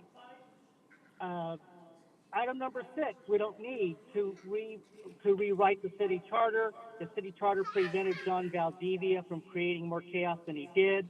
Ms. Tran's appointment of Timothy Price shows her opposition to the current charter because he is an opponent of the charter. Item 22. Please allow the court cases against John Valdivia to go to court. We need all this information out in the world and have everybody understand how he abused his power against these women and men. 90 seconds, a lot of time. Item 25, don't use the state violations of the Carousel Mall fiasco as an excuse that allows Mr. Sanchez, Mr. Charette, and Ms. Tran and others to gut the Riverwalk and bring their own favorite developers into play. BB&K was allowed to shirk their responsibility and not do their job. They are now tainted, culpable, and need to be replaced. This cover-up was to torpedo the Riverwalk in favor of a developer that would pad their pockets, so don't fall for the false dialogue. Thank you, sir. They don't care about it. Pay it forward, pay it back, pay it Thank off. you. Your time is up. Thank you so much. Okay. Earlier today, you were all provided with email communications that came in for public comment. So you have those packets on the dais, but that concludes public comment. Thank you, Madam City Clerk. At this time, we move on to our appointments. This is very exciting times because I've been waiting for this appointment. And so we have 16 appointments today. City Attorney, we have 16 appointments today. Would it be permissible for the council to take these items together? Yes, Mayor, I don't see why not. I would recommend the council, if council is so inclined, to treat it similar to the consent calendar. And essentially, if you've got anything you'd like to pull for separate discussion or consideration, to do so, and then vote on the balance, and then return to any items you want to discuss. Obviously, you can vote on the entire balance. So, Thank you. You can take them individually if you wish to. Thank you. Would any council member like to point any of the appointments for a separate discussion? 6. I'd just like to make a general comment, not pull anything. I'm assuming no others? No other requests for separate discussion? Was there any, Councilmember Sanchez had a pull on number 6. So let's proceed with the balance. Okay. Move the balance.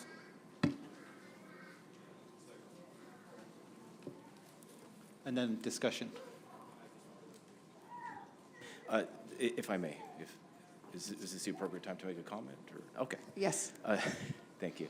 This isn't necessarily a disparaging. I think this is really more of an indictment on the council and the people that we select. I certainly want to say thank you to everybody who does, volunteer to serve as a commissioner. It's certainly something that is very honorable, and I definitely want to say thank you to those who step up.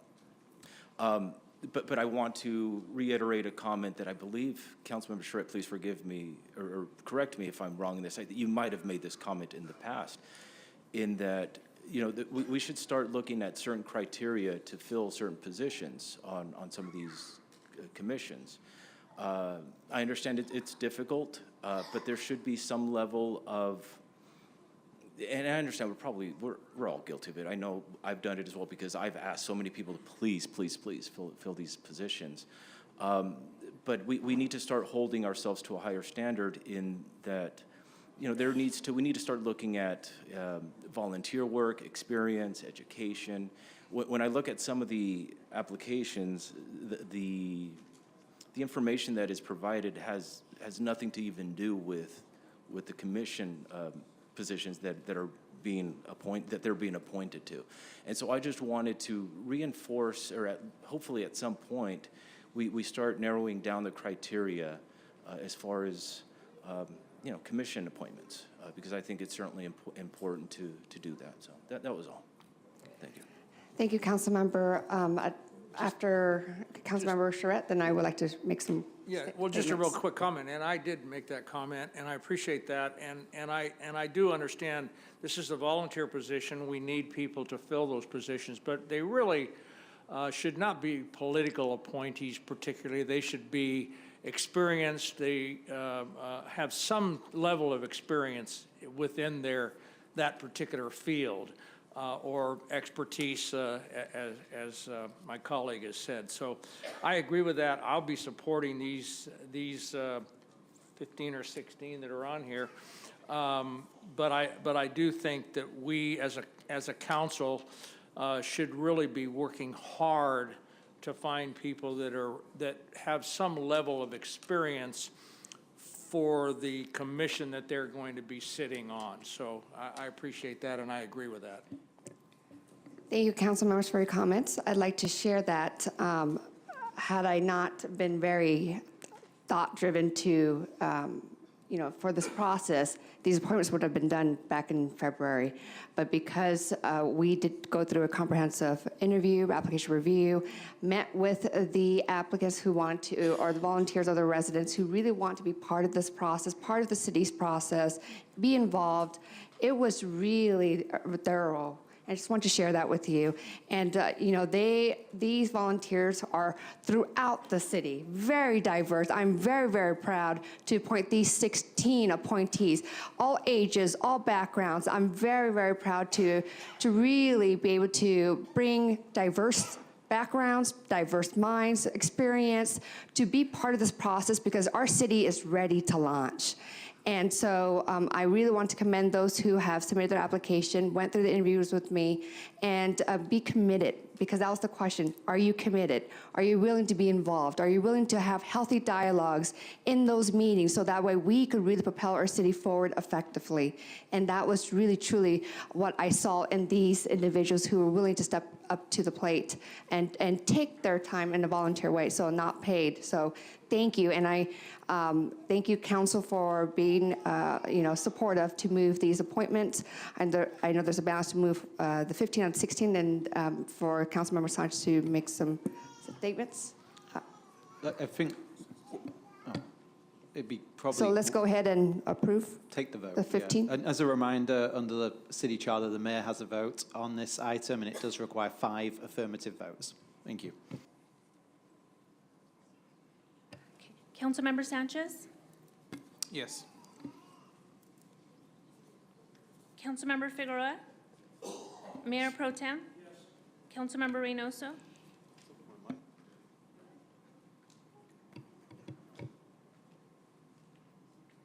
Councilmember Calvin? Yes. Councilmember Alexander? Aye. And Mayor Tran? Yes. Okay, they pass with 7 affirmative votes.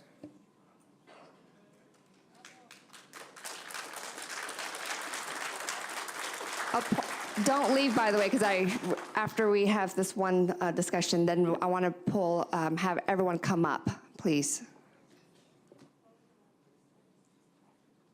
Councilmember Sanchez?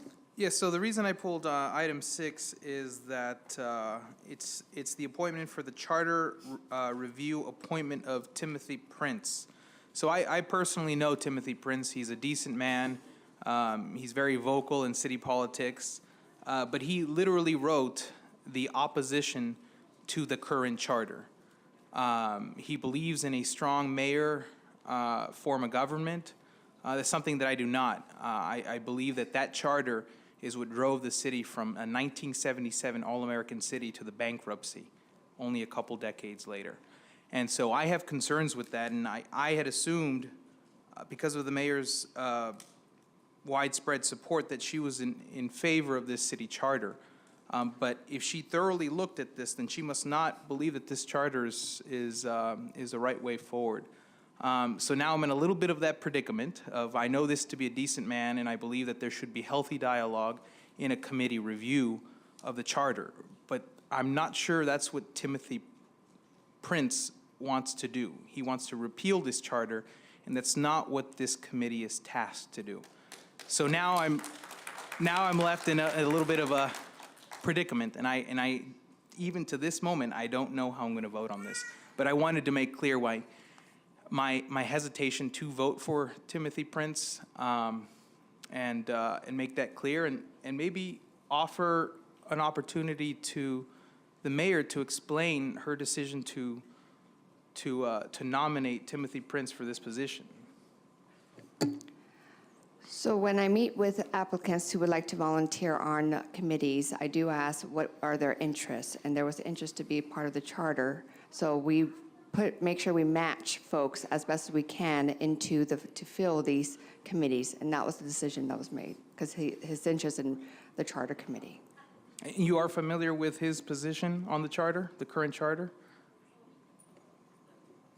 No, to be honest, there's interest in the charter for him to be part of, so I'm willing to have him to sit on the charter. Okay, that's it. That's all I have. If I may. When I made a comment earlier about when I reviewed, because I did, I went through the applications, and many of them, a few of them, made comments that had absolutely nothing to do with, again, the commissions that they're being appointed to. I'm not going to point them out. But what I will say, and respectfully, sir, I completely understand your position, but one of the examples that I did want to point to, but I didn't do so, was that of Timothy Prince, in saying that is one of the few that I can actually look at. And although I may not align politically or philosophically with Mr. Prince, but I can clearly look at the application and say, and with confidence say, this is at least a competent individual based on his experience, his education, and the other work that he has done in the city. I may not agree with Mr. Prince necessarily with his positions as far as the charter or other areas, but I at least have confidence to say he at least knows what he's talking about based on his background, his education, his experience, and so forth.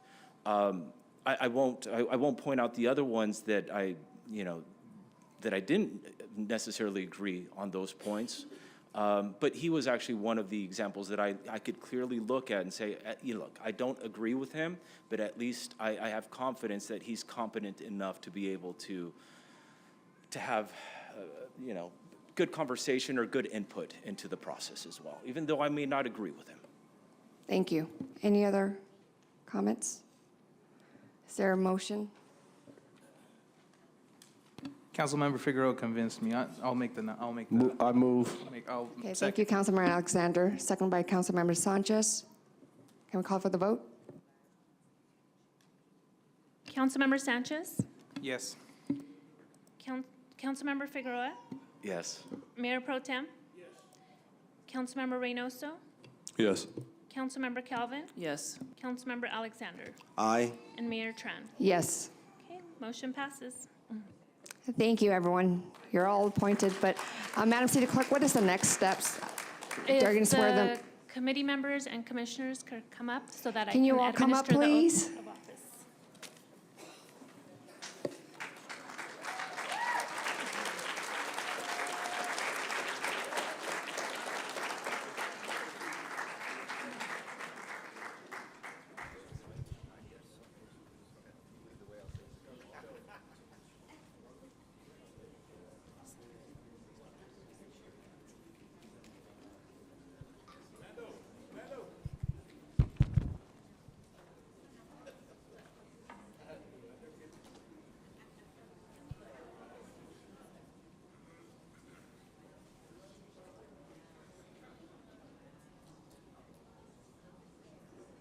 Is this diverse or what?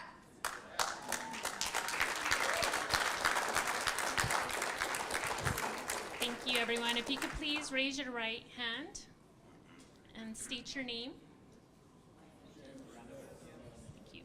Do you solemnly swear or affirm that you will support and defend the Constitution of the United States and the Constitution of the State of California against all enemies, foreign and domestic?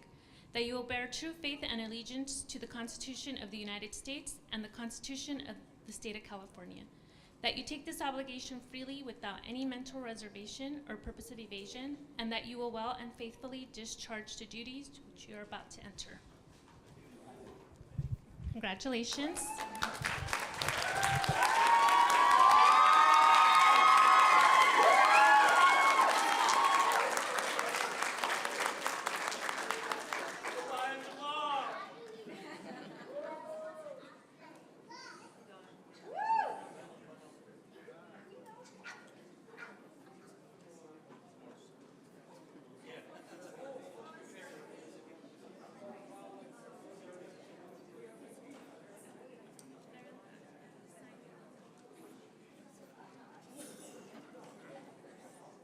If you could please see Ms. Cheryl Weeks in the back so that you can sign your oath of office.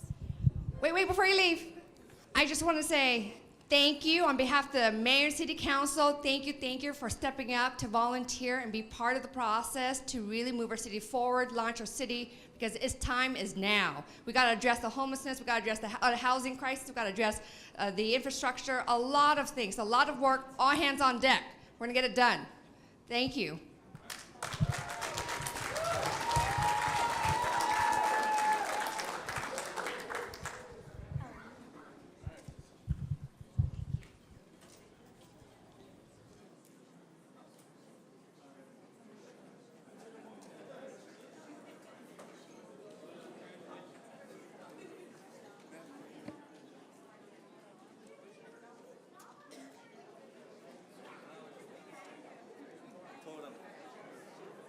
Check my resume.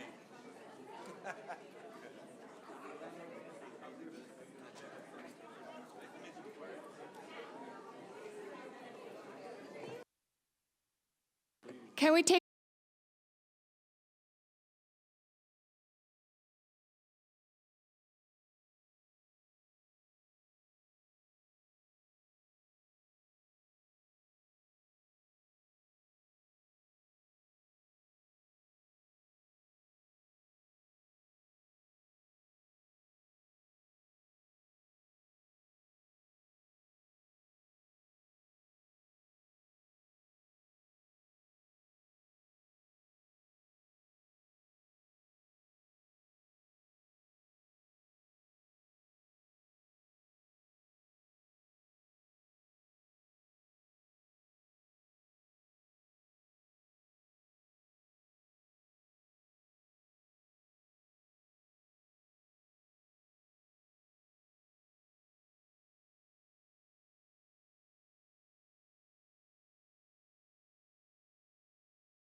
All right.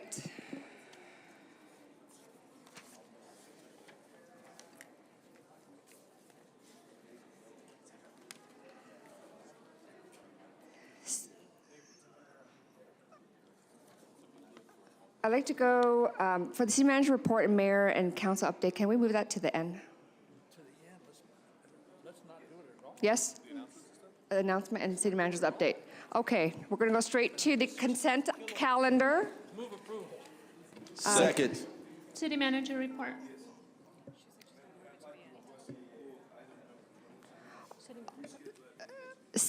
Can you turn on your mic, Charles? Yeah. Thank you, Madam Mayor. I'm requesting that item 22 be pulled, and we'll bring that back to you on the 19th. Okay, item number 22 19th. is pulled and will be coming back to us at the next regular Next meeting. scheduled meeting, April Correct. 19th. Okay. Correct. Thank you. So are there any pulls from the consent items? Councilmember, no? Okay, Councilmember Charette is moving the balance, and Councilmember Reynoso seconded. Okay. Councilmember Sanchez. Yes. Councilmember Figueroa. Yes, I'm sorry, I was taking a drink. Mayor Pro Tem. Yes. Councilmember Reynoso. Yes. Councilmember Kelvin. Yes. Councilmember Alexander. Aye. Okay, motion passes unanimously. Thank you. Moving on to discussion items. Number 25, receive and file update regarding a notice of violation received from the state's Housing and Community Development Division regarding the city-owned former Carousel Mall property. Could we begin with the staff's report or presentation? Yes, Madam Mayor. We had originally scheduled to have Director Nathan give his presentation, but the developer from SBDC is here and is requesting that he go first, and I'm okay with that, having him do his presentation and speak to the council, and then the director will speak after that, Okay. if that's okay with the council. Council, any concerns? None. Okay. We'll have It's 5 minutes? Yes, 5 minutes. 5 Don minutes. Monte. And then after that, as I said, Nathan Freeman will then do his Thank you. presentation. Oh, can you please turn on your mic and state your name and Donald Monte with Renaissance Downtown's ICO Real Estate. And I want to first say thank you for those of you who remained here tonight. I think it shows a dedication towards your city, and I wish that this was done a little earlier so that the majority of people who have left would have the opportunity to hear from your master developer. For 2 years, I have been trying desperately to address the council, and I fault not the council for this, because I don't know if they were even aware of this, but at least I have this opportunity now. I probably chewed up 1 of 5 minutes. Been around for a while, never been treated in this manner. So let me start out by saying good evening, Mayor, council members, and members of the community. As I stated, I'm Donald Monte, your master developer, along with Gian Torkin. Gian wanted to be here tonight, but he's observing the Passover holiday, and he and I spoke at great length beforehand. He is aware of what I'm going to say, and once again, this is something that I believe should be a request on the part of the council to hear from me, not for me to continually try to reach out and address the council, not in an adversarial way, in a collaborative way, to demonstrate what we've done so far. So I'm here tonight to reinforce to everyone here our continued commitment to your city as your master developer. And we should collaboratively do everything we can to ensure that the process does not move backwards and further delay a project that has already been 12 years in the making. Of concern to me, though, once again, is I've told been told something only for it not to happen. For 2 years I've been trying to present to you. And I finally have that opportunity. And if I do sound a little frustrated, I apologize. I mean it. But I've been doing this for 40 years. And for 40 years, I've never been treated in this manner. Never. And I still am committed to your city, still committed to your community, still committed to everybody here to make this a reality.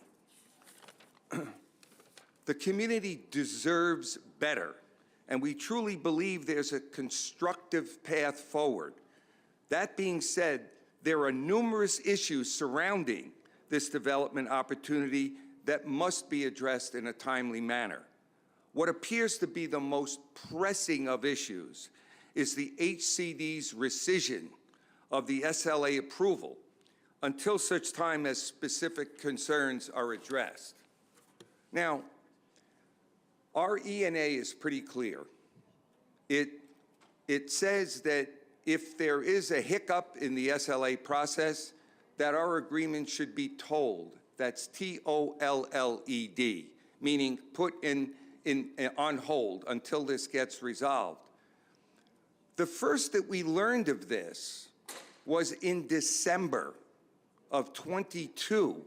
And how do we learn of it? We learned of it through a CPRA to try to find out why Lincoln really left. We think we know some of the reasons, but we felt that it was imperative since we were getting nothing. It took 90 days for us as a master developer to get information that should have been given to us in 9 days.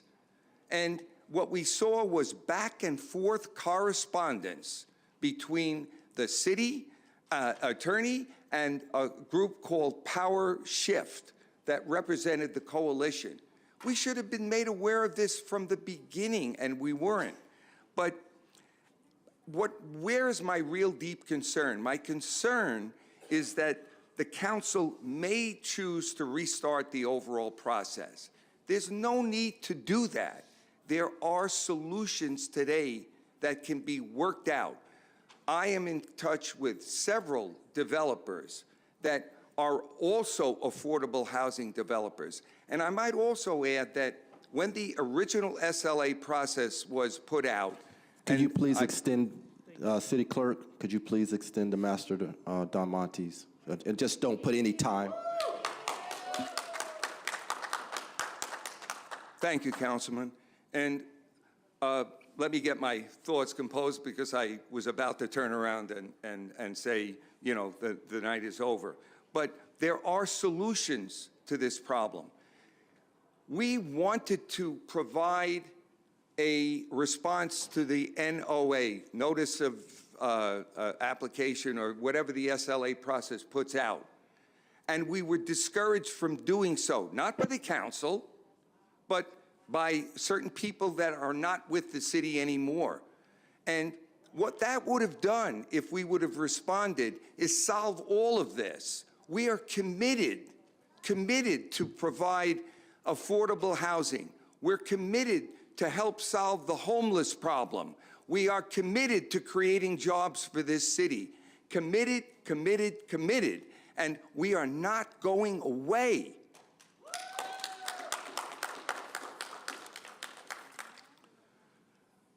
I also want to say that we've had numerous conversations with many of the groups that have been behind the uncertainty around the SLA process. Many of the coalition members, many of the folks who've remained here tonight, we've reached out to and formed a relationship with, but we had no idea what was looming in the background. It's not up to them to tell us. It's not our job. But I will tell you, I have assured them, I will assure the entire council and the entire community that's here, I am supportive and will not do business with any community that refuses to have a community benefits agreement. So what does that mean? It just means one thing. You're hearing passion tonight. I don't want that passion to be mistaken as arrogance. I am not an arrogant person. But what I do realize is that sometimes it requires passion to make people believe that we are here to do the right thing. Not only are we here to do the right thing, but in our ENA, we had a certain series of milestones that had to be accomplished. Every single one of them was not adhered to. It was exceeded. So there is no reason for the city not to want us to remain. No reason. And if there is, I would ask anybody on the dais to please tell me what it is. Please explain it, and maybe I can address it. But we've done everything. You all know the things that went wrong. And I don't want to talk about the past. I want to talk about the future. But if we keep making the same mistakes over and over, it's called insanity. And I am pleading with you to allow me to show you what I'm able to do, to allow you to show me what our capabilities are, and not feel like we're up against a wall. And that wall is not the council. Don't get me wrong. I have not had the opportunity to meet with you. I've not had the opportunity to discuss, which I was told by the former administration, that we would meet with the ad hoc committee every other week. I kept reaching out to no avail. So I don't know what I could have done differently. And I would ask, please, if there's anyone on this dais that could say to me, we wish you would have done this or wish you would have done that, please tell me. I'm human. I make mistakes, and if I did, I'll own up to them. But if I didn't, then I want to be treated with the respect that I should be treated with. I care about this community. Give me an opportunity to show it, not just say it, to show it. Hold me accountable. Thank you. Thank you. Staff? Thank you, Honorable Mayor, distinguished members of the City Council, Nathan Freeman, your agency Director of Community Housing and Economic Development. Item number 25 before you this evening, as you're aware. On March 16th of 2023, staff received a notice of violation of the Surplus Land Act regarding the City of San Bernardino's land disposition for the property located at 295 Carousel from the state's Housing and Community Development Division, better known as HCD. My presentation tonight is in response to that notice of violation, or what we refer to as an NOV. So, apologies, there we go. My agenda tonight for this presentation is to provide yourself and the community with a background of how we got from the beginning point to where we are now, a notice of violation overview with staff's responses to each accusation. So, very quickly, by way of background, on May 19th of 2021, the Mayor and City Council directed staff to issue a request for qualifications, or RFQ, to identify potential qualified developers for the former Carousel Mall property. And from that RFQ, staff received 11 responses, and of that 11, 5 companies were chosen to be interviewed. In December of 2019, staff presented the results of that RFQ to the Mayor and City Council for consideration. At the conclusion of the meeting, SCG America, Renaissance Downtown, and ICO Real Estate Group were selected to proceed to the request for proposal, or RFP, process. In April of 2020, SCG America and the newly formed and combined RDICO submitted responses to the RFP.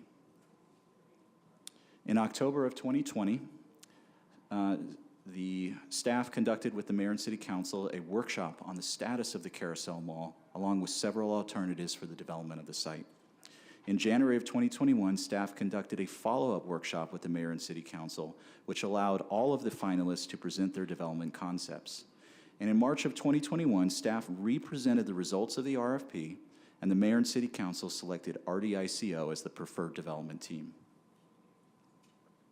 On May 19th of 2021, the Mayor and City Council adopted a resolution declaring the subject property as surplus. On May 20th of 2021, the very next day, as required by the Surplus Land Act, previous staff issued a 60-day notice of availability to housing developers who had registered with HCD. And I'd like to add that there's a few bullet points that were inadvertently omitted from this presentation. On June 2nd and June 16th, 2021, the City Council, as directed by the City Council, closed session E&A negotiations were held during the SLA period. On June 21st of 2021, a letter of interest was received as a result of that notice of availability solicitation from Alliant Development. On June 25th of 2021, another letter of interest was received from the Boulevard companies. On July 19th of 2021, the Surplus Land Act period ended. On August 5th of 2021, the SLA certification was submitted by previous staff to HCD, and on September 2nd of 2021, staff received HCD's approval to take the property to the open market. Continue with the background. On September 29th of 2022, apologies. Did I skip ahead? No, it's not. It's different. So, as you can see on the screen, on May of 2021, as required by the Surplus Land Act, previous staff issued that notice of availability. I apologize, I'm getting a little out of order here. So on August 18th of 2021, the Mayor and City Council, after the SLA process had concluded, adopted a resolution authorizing the City Manager to execute the original E&A with SBDC for 180 days or until March 12th of 2022. On March 13th of 2022, the City and SBDC entered into the First Amendment to the original E&A, extending the term for an additional 90 days or until June 13th of 2022. And on June 10th of 2022, the City and SBDC entered into the Second Amendment to the original E&A, extending the term for additional 90 days or until September 12th of 2022. On August 3rd, 2022, just last year, the Mayor and City Council approved the Third Amendment to the original E&A, adding Lincoln Properties and extending the E&A term to September of 2023. On September 29th of 2022, Lincoln Properties advised staff of its withdrawal from the project due to economic and other circumstances. On October 14th of 2022, SBDC provided staff with a letter confirming its desire, as allowed under the E&A, to resume its role as the developer for the project. On November 15th of 2022, SBDC met with the Carousel Mall Ad Hoc Committee and staff to discuss a path forward for the project. On January 23rd of 2023, the Carousel Mall Ad Hoc Committee met with staff to discuss the project status, and shortly thereafter, on February 6th, the Carousel Mall Ad Hoc Committee met with staff again to discuss the project status. Moreover, on March 9th of 2023, staff held a conference call with HCD to discuss potential violations to the Surplus Land Act. And on March 16th, staff received a notice of violation from HCD alleging the following, which I will go through. First alleged violation, that the city failed to provide 90 days of good faith negotiations to entities who had submitted notices of interest. Staff's response is, unbeknownst to all current staff, the city did receive notices of interest from Boulevard companies and Alliant Strategic Development during the Surplus Land Act notice of availability period. Since being notified of this by HCD, current staff uncovered email evidence that the previous staff did negotiate with both entities as required by the SLA. However, where previous staff fell short is that they failed to notify HCD that they had received notices of interest and did not provide any documentation of their required negotiations. The second allegation, the city negotiated with and selected a developer prior to issuing a notice of availability for surplus land. Staff's response is this is true. However, what HCD does not recognize is that under the amended SLA, the new provisions of the SLA did not apply if the property was designated in the long-range property management plan for future development, which the Carousel Mall was, the subject of an exclusive negotiating agreement, or E&A, by December 31st of 2020, and sold before December 31st of 2022. As such, any actions the city took towards an E&A prior to December 31st of 2020 are consistent with the SLA as amended by AB 1486.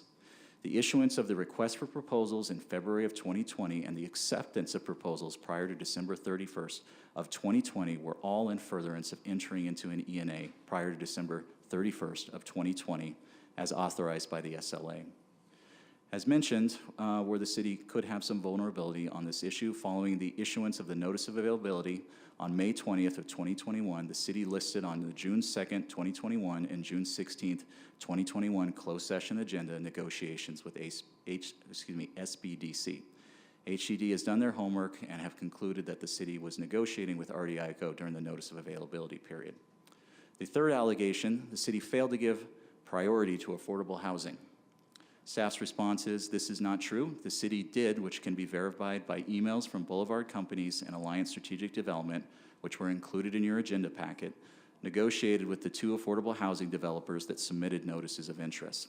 However, as I previously noted, previous staff did not disclose to HCD that they had received the notices of interest and what the results of those negotiations were. The fourth allegation is that the city failed to provide a complete description of those negotiations. Staff's response is, this is true. In the city's disposition document, previous staff did not include any description of the negotiations with Boulevard Companies and Alliance Strategic Development and indicated that no qualified entities responded to the notice of availability. On March 22nd of 2023,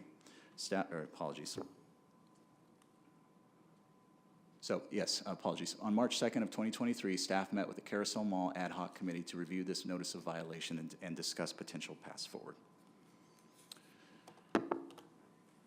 Now, in reviewing the original E&A, I noticed that it contemplated the possibility that the city could receive a notice of violation from HCD. Specifically, Section 3E states the following. If during the term of this agreement, the city receives a notice of violation, or NOV, or similar communication of noncompliance with the provisions of the SLA from the California Department of Housing and Community Development, or HCD, related to compliance with the SLA, the city shall return the initial deposit to the developer, and the term of the agreement shall be tolled until the date HCD determines the city has complied with the terms of the SLA, at which point the developer shall immediately return the initial deposit to the city. If the SLA issues are resolved to the city and developer's reasonable satisfaction, then the term of this agreement shall recommence, and the number of days that the agreement was tolled shall be extended to the initial term. Lastly, in closing, staff's recommendation is that the mayor and city council receive and file an update regarding the notice of violation received from the state's Housing and Community Development Division regarding the city-owned property, the city-owned property formerly known as the Carousel Mall. So with that, Mayor, I'm happy to answer any questions. Thank you. Do any members of the council wish to discuss? I don't see any speakers on it. Okay. Councilwoman Calvin? Yes, thank you so much, Director Freeman and Mr. Monty, for your statements as well. This is very, very difficult for us as a city, for us as an ad hoc, for me as an ad hoc chair, because I feel Mr. Monty's passion and have for quite some time. As chair of the ad hoc committee, I have continuously stated that I did not believe that the communication between the city, the ad hoc committee, Mr. Monty, was one in which I was satisfied with. I personally believe that the ad hoc committee was locked out of negotiations, mediation for 18 months. I believe that at this particular moment in time, if we are to right our wrongs, then we must be transparent about what has taken place. I do not believe in layering things and continuing to move on when we just simply do not address what it is that we have done or allowed to happen, whether it was omission or a mistake.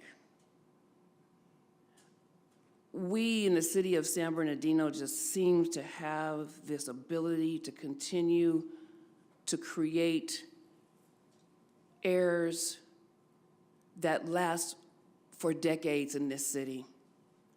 That is not what I signed up for.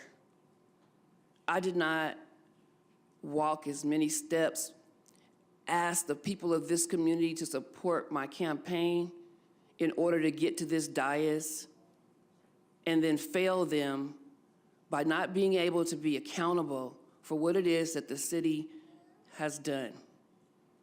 I personally feel that since June of 2021, when the ad hoc committee was created, I have not been told the full truth as to what was before us, what we needed to do, what was being done without our knowledge. 18 months of reports that were not given to us. Meetings with the Lincoln Group and the ad hoc committee was never invited. 60 days they were here. Never did we meet them. Never were we able to sit down and have a conversation. Never did we know what direction. I couldn't tell you what they looked like.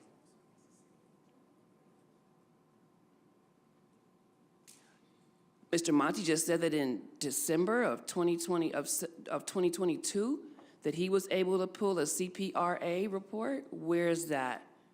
How was anybody able to pull a report and know the bidders? Because I did not. We were never told publicly that there were bidders, never through an email or even in closed session that there were bidders. The people of the city have the right to know where it is that we stand, what it is that's needed to be done.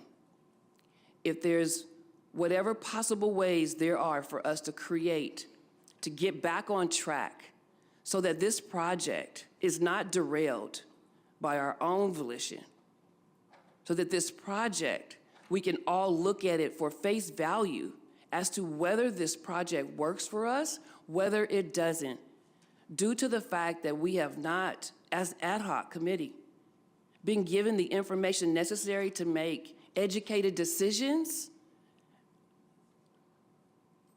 I am totally disappointed. Now, I can't speak for my colleagues on the ad hoc committee. That is for them to do. But what I am stating is that I was never told that we had two bidders. Now, I understand that you weren't the economic developer, the director at that time. But what I don't understand either then is how anybody else in the city was able to locate that information and we were not. That also is very disappointing to me because I feel duped. So when we talk about being able to set the city on a path that we know that we can become what we can become, where do we begin to right the wrongs and then commit, ask ourselves, what type of organization do we want to be? And how are we going to become that? I'm grateful for the community organizations that are out there to hold us accountable. Everybody else might not be, but I am. Because what I don't like is to spend 2 years of my life thinking that I'm working hard and pushing forward to obtain something that the city has been trying to achieve for a decade or so, and it never happening, just to end up in a position to where we have to stand before you and apologize for something that wasn't even told about. Nevertheless, that is what leaders are supposed to do. So we are apologizing. I am apologizing. Excuse me? So what we have to do is figure out in which way are we able to create to right this wrong and make sure that we're able to set ourselves on a path to where we can give the city of San Bernardino what we all want and desire in a vibrant, thriving downtown. Thank you. Thank you, Councilmember. Councilman Sanchez? You know, sometimes you feel like you're in a tipsy-turvy, or what is it, how's the word go? Topsy-turvy world. Everybody, I mean, this was literally televised when this council pursued negotiations and ENA with our chosen developer at the same time that we were doing the Surplus Land Act. So anyone who says that, oh, you know, We didn't know anyone who watched this council meeting, and I'm talking tens of thousands of people. If they listened and they paid attention, they knew that we were negotiating with Don Monty. By the way, at his behest and the pressure of some council members, it's pretty clear, it's clear as day, some council members favor this developer more than others. And the the council members who favored this developer the most were the ones who said, no, we need to get this done now. We need to show this developer that we mean business and we need to start negotiating. Where's the ENA? Where's this? Where's that? Why aren't we meeting every 2 weeks? At the same time that we were doing the Surplus Land Act. And now we sit here saying, oh, I didn't know. No, we fail as a team and we win as a team. And this right here is something where we all, me included, That's a lie. was allowed to accept negotiating with our chosen developer at the same time that we were doing the Surplus Land Act. That's what I want to make clear, because anyone who was paying attention in here or watching at home on TV knew what we were doing. So we don't get to use the defense that we didn't know. So you knew, council member, that there were two bidders? You knew? But you know what I did know? Did you know? Did you know? Just answer. Did you know? Did you know? Did you know that there were two bidders? Did you know that we were doing? Were you told? Answer the question. Council members, one at a time, please. Councilmember Sanchez. Now, Councilmember Calvin, did you know that we were negotiating with Don Monty at the same time that we were doing the Surplus Land Act? Well, that's a great, third, and fourth violation. One at a time. The second, third, and fourth violation that HCD is claiming, you had to have known about, because you were stomping on the dais saying we need to do better when we're negotiating with Don Monty. Council, I understand this is an important topic, but I don't think this kind of conversation is productive. You're right. That's all. I just wanted to set the record straight, and we failed as a team. The record is not straight. Okay, The record- council members, okay, Councilwoman, did you? The record is not straight. What would have set the record straight is if we had a note taker in closed session. That would definitely have set the record straight. Okay. Do we have to have a motion on a second? We have a motion to receive and file in a second. Madam City Clerk? And we're handling this, folks, believe it or not. I don't think that was said fully, but we are handling this. Councilmember Sanchez? To receive and file? Yes. We're taking a vote on this? Yes. Councilmember Sanchez, this is the Yes, received and yes. file. Yes. Councilmember Figueroa? Yes. Mayor Pro Tem? Councilmember Reynoso? Yes. Councilmember Calvin? Yes. Councilmember Alexander? Aye. Okay, the motion passes to receive and file. Thank you. Moving on to public hearings. The public hearing, this is item number 26, the public hearing to consider annexation proceedings and elections for City of San Bernardino Community Facilities District number 2019-1, Maintenance Services Annexation number 29 is now open. Do any council members wish to hear the staff report? Seeing none, we will now receive comments, protests, and questions from any persons in the audience who wish to speak on this matter. Each person may address the City Council for a maximum of 3 minutes. Please submit your speaker slip to the City Clerk. Has the City Clerk received any written protests? I have not received any written protests. Thank you. Madam City Clerk, are there any persons registered to vote with an annexation number 29 of Community Facilities District number 2019-1? If so, how many registered voters are there? The County of San Bernardino Register of Voters has certified that there are no registered voters within annexation number 29 of Community Facilities District number 2019-1. I now declare the public hearing closed, the time being 9:53 p.m. May I have a motion to adopt resolution number 2023-53, calling Mayor, the... can we pause until... Move everybody outside. Everyone, Move everybody outside. if, please leave the room if you are not here to hear the council meeting. Thank Officer- you. Please. Officer, could you please take care of that for us, please? Wait a minute. We got.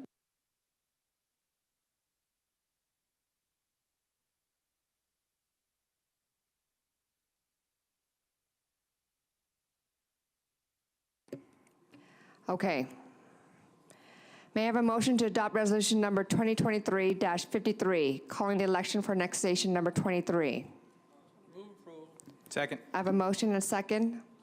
Motion from Councilmember Charette, second from Councilmember Sanchez. Councilmember Sanchez? I have. Yes. Councilmember Figueroa? I had a question, or, yes. Mayor Pro Tem? Councilmember Reynoso? Yes. Councilmember Calvin? Yes. Councilmember Alexander? Aye. Okay, motion passes.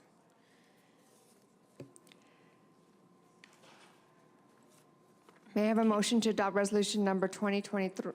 One The moment. official ballot has been opened and all votes are in favor of the proposition presented on the ballot, and the election is now closed.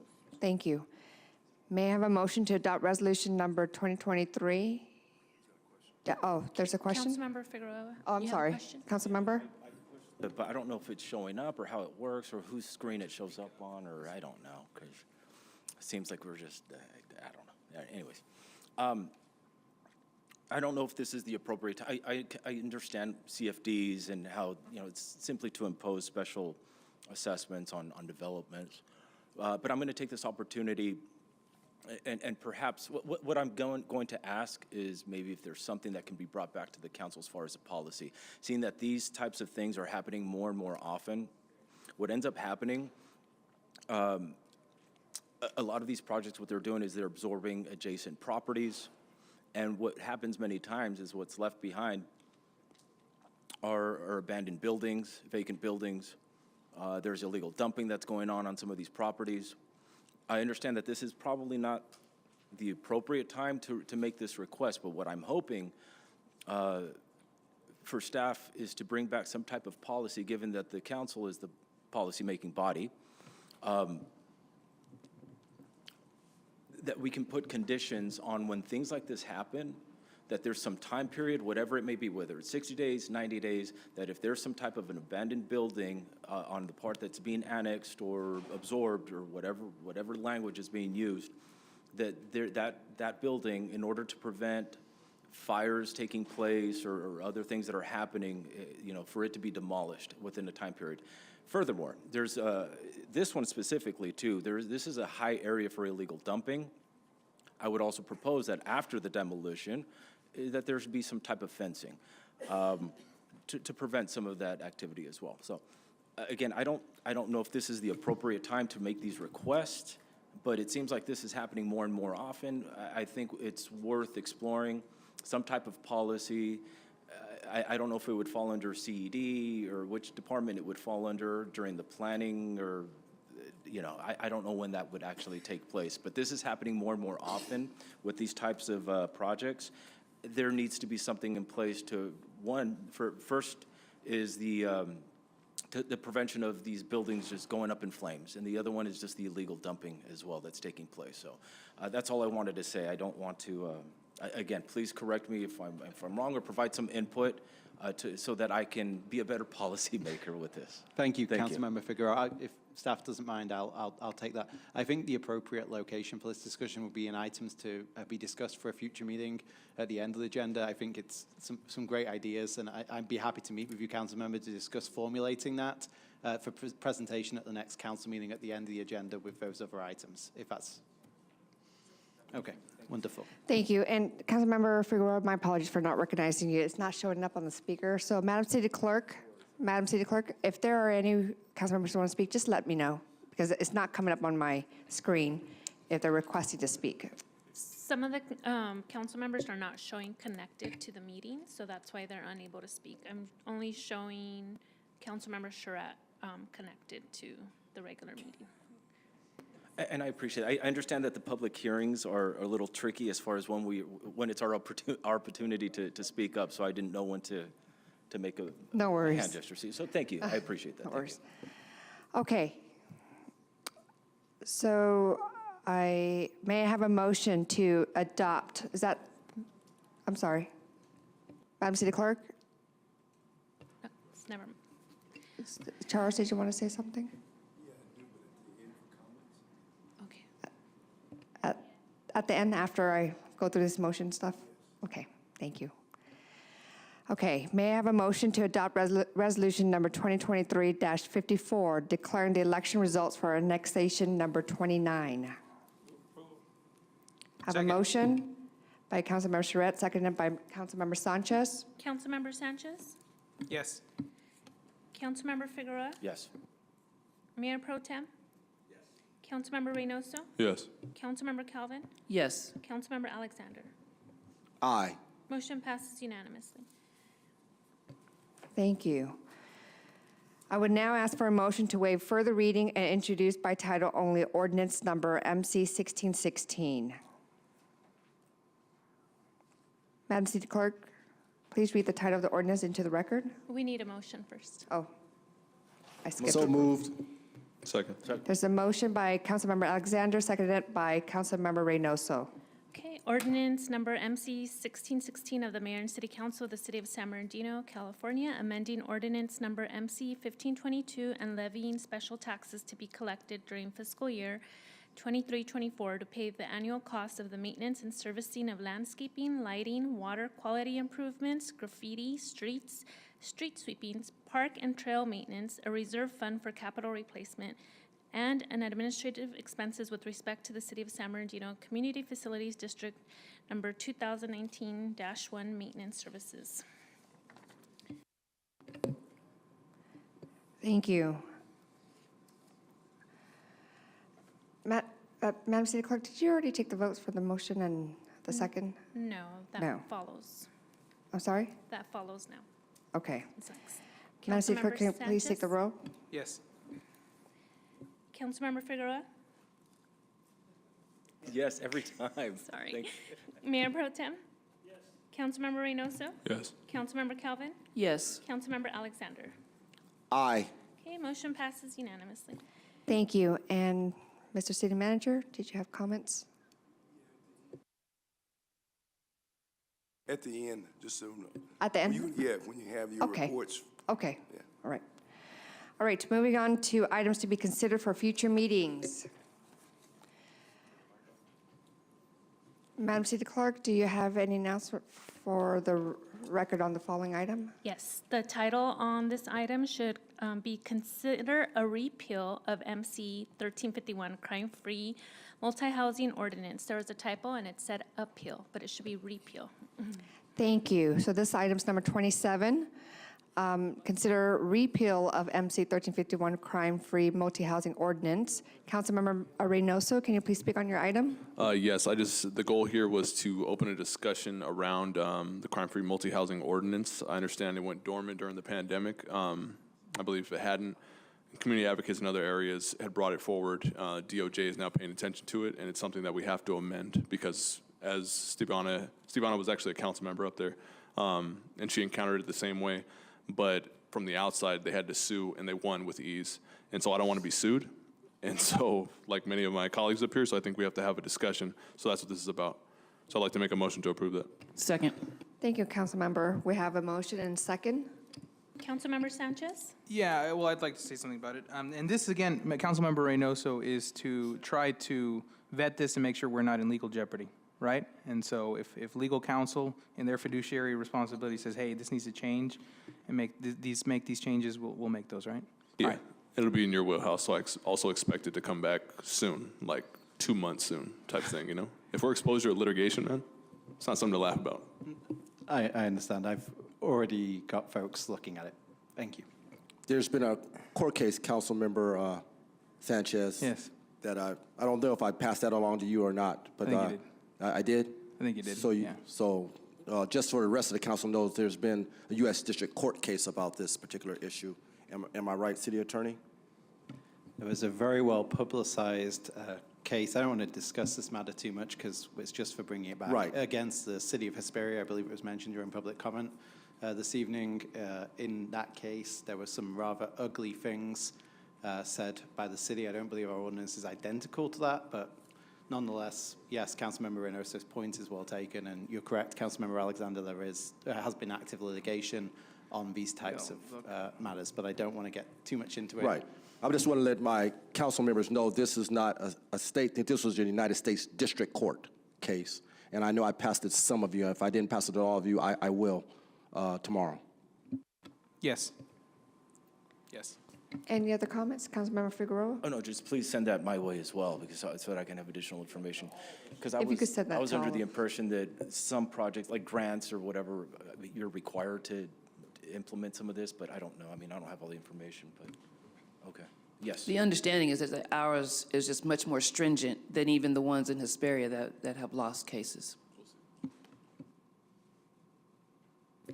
There is a motion and a second.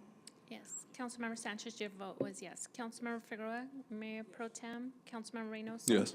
Councilmember Calvin. Yes. Councilmember Alexander. Aye. Motion passes unanimously to bring this back for a future meeting. Thank you. Next item, number 28, comprehensive review of the city's youth programs and their funding sources, brought to council as a discussion item. Councilmember Sanchez, can you please speak on your item? Yeah, there's all sorts of youth programs, both that the city runs and programs that just run within the city without city government help. And I think that in the discussion of improving the city, we need to have a discussion about a coordinated effort to try to, as succinctly as Project Fighting Chance puts it, stop the trauma. A productive citizen and a citizen who goes down the wrong path early on in life, the tremendous difference and impact that individual has, that one individual has on their community and their city is tremendous. So it's something that we haven't really looked at because of lack of resources, lack of funding. But I think now is a time to really have a comprehensive look at all the programs, again, that the city supports, programs that are in the city that we don't support, and see if there's room for us to implement kind of a master plan, all right? So I'm trying to clear, so when you say there are other funding sources, so are you talking about police programs, what the police department has, or are you just talking about programs that the city funds? Both. So, I know we have youth programs run by our library department, police department, parks department, and then we have Project Fighting Chance, for example, who just, I think, recently came under the fold. They're using a city facility to run their program out of. And so there must be programs out there like theirs that, what was that? Renting it? Yeah. Yeah, I think there's an opportunity here to see where we stand in our support of these programs that help divert kids from a violent, potentially violent future to a future being a productive, tax-paying citizen. And I agree with you, but I'm still trying to grasp what you're trying to just look at them, or? Yeah, so what we can start off with preliminarily is all the youth programs that the city funds. Right. How much is being, so are you looking for impact? Allocated for? Are you looking for impact? Yeah, so maybe the number of youth that are in this program, how much is being dedicated to it. Maybe we can list off programs that, again, are in the city that don't receive any city support, and look if there's ways that we can provide any sort of help. I mean, can anyone list off right now every single youth program that the city funds? Probably not. So I want us to get familiar with that and see if there's ways that we can help. I believe Councilmember Sanchez, correct me if I'm wrong, is just identifying what's existing, whether it's funded, non-funded, right? If there's the fiscal impact or not fiscal impact, what's existing, so that way we as an elected body can see what's available to our youth. Is that? Yeah, and then on that, when we have a better understanding of what we're funding and where those funding sources are, then we can better understand where maybe we can tap into sources of funds that we haven't sought out, right? During Both the budget state and federal process? money. Yeah. Yeah. Okay. Well, I don't know if through the budget process. I mean, there's grant programs out there that we can apply for, receive money for, to fund these sorts of programs. So we can partner with. Exactly. Okay. Exactly. City Manager, you got that? Okay. Is there a motion and a second to move this item Motion to forward? approve. Second. There's a motion by Councilmember Calvin, seconded by Councilmember Figueroa. Madam City Clerk? Councilmember Sanchez? Yes. Councilmember Figueroa? Yes. Mayor Pro Tem? Councilmember Reynoso? Yes. Councilmember Calvin? Yes. Councilmember Alexander? Aye. Okay, motion passes unanimously to return at a future meeting. Okay, thank you. I think we need to go back to the city manager update, or? It's not necessarily an update. And maybe I'm going to return to the earlier discussion, if I might, regarding the developer. I just have a couple comments I want to share with you. And this may get me fired. But no, it wouldn't be, no, it may help. But, you know, I don't want to have this discussion, as it happened earlier, to be something that people leave here with a bad taste in their mouth on. And the kind of frustration that I sense among you. The one thing I said coming in the door with this council is that I've talked to each one of you individually. Each one of you have a passion and a commitment to the city and a desire to see this city be successful with economic development. Each of you.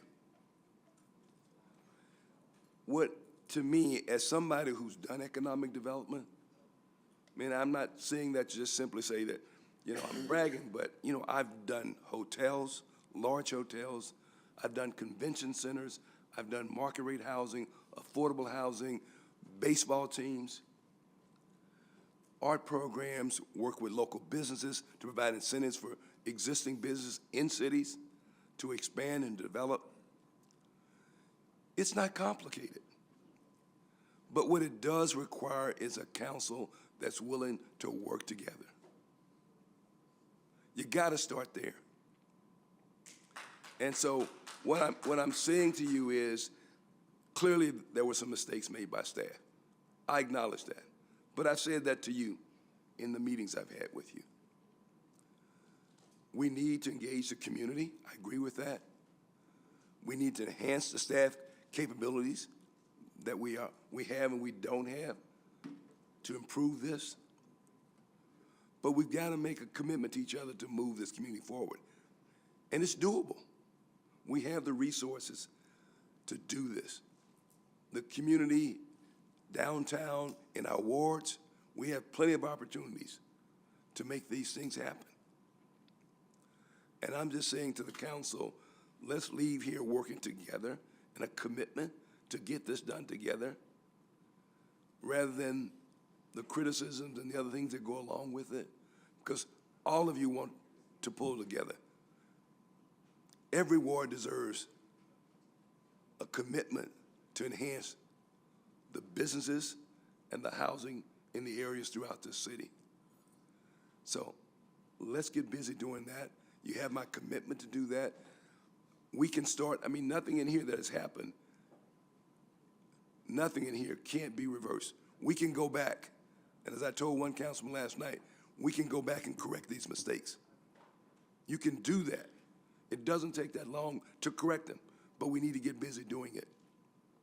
And so what we're working on with the council now to set a workshop, not next month, but this month, to sit down with the full council and start talking about what we need to do, how we need to go about doing it, and how do we involve the community in doing it.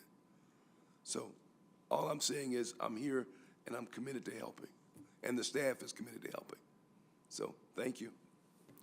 Thank you, Mr. City Manager. That is very much appreciated, as we need to work together to move the city forward, and that's the key. And so I appreciate you and the team working on the workshop for us. And I know that's just not the only one. So looking forward to that, so we can collaborate on the core issues of that we're facing right now, the crisis that we're facing. No, you're not going to be fired. We need you. Okay, so Councilmember Alexander, you had a comment? Yeah, I appreciate it because we didn't get a chance to go through wards. But there's one thing, well, actually two short things, Council, and I'll get off the dais. One is the potholes that which everybody has been saying are not being filled, which they are. The city staff is actually doing an outstanding job, and I wouldn't say it if it wasn't so. They are actually doing an outstanding job filling these potholes as fast as they can. They are actually filling them as fast as they can. I hijacked Director Hernandez on Friday when he was filling potholes with his team. They were in my block. I snagged them and had him fill some potholes that weren't on the list because they weren't on his list. So they're filling them. But that was one thing. So on number 2 is the Genevieve and the Ralston lights. I know that my constituents are listening on Genevieve. We've been trying to get this done for 2 years. It's been going longer than I've been sitting in this seat, but we are still trying to get it done. I have not let it go. We will continue to move forward on these lighting projects on Genevieve and Ralston. For those that are listening that live on that street, we have not, I have not. I have the director and all the city manager and everybody's feet to the fire about getting these lights done. It has rested long enough when them not being in the dark. We are working on it. We are working on it. That's all I have, Mayor. Thank you, Councilmember. And Mr. City Manager, I believe you and your team are working on a citywide massive pavement plan. So that is, again, to the public, we are literally working on a lot of things. And so your concerns are not going unnoticed. We are taking note and we are really being mindful of that. Any other comments from other council members? Yes. Councilmember Sanchez? I had a friend and resident who recently passed away, Margarita Zaragoza.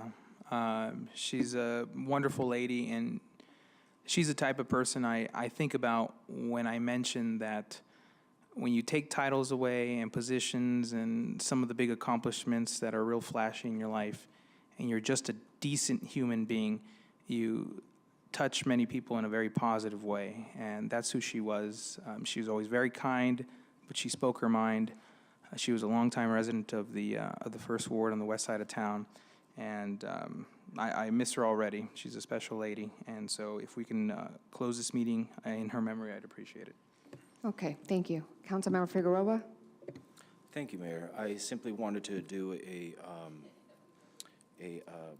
what is it called? Like a report on the National League of Cities. I had the pleasure of joining many of my colleagues in Washington, D.C. to attend the National League of Cities for various workshops. Some of the ones that I participated were in the university communities and grants and housing opportunities associated with that, financial data transparency, which I wish we had our finance director there because that one was very, to understand now what it is that you have to deal with in your department. And so that was very, it was great for me to understand a little bit more as far as what you have to deal with and the little resources that you have to work with. So I do appreciate what you do have to do there. Some of the issues with fentanyl and how other communities are dealing with that issue, issues in the court and how they impact local cities, federal grants for transformational development, and so many other opportunities to learn from the NLC, from the National League of Cities, so that we may be able to bring back to our city and provide recommendations and suggestions as far as how we can improve collectively as a city and hope to move in a positive direction as well. So I just wanted to provide a report on that. I want to say congratulations to our San Bernardino Police Department. Did the Baker to Vegas recently. I'm not sure how they did, but thank you for... Second out of like 500 teams. Wow. So that should definitely be applauded. Congratulations to them.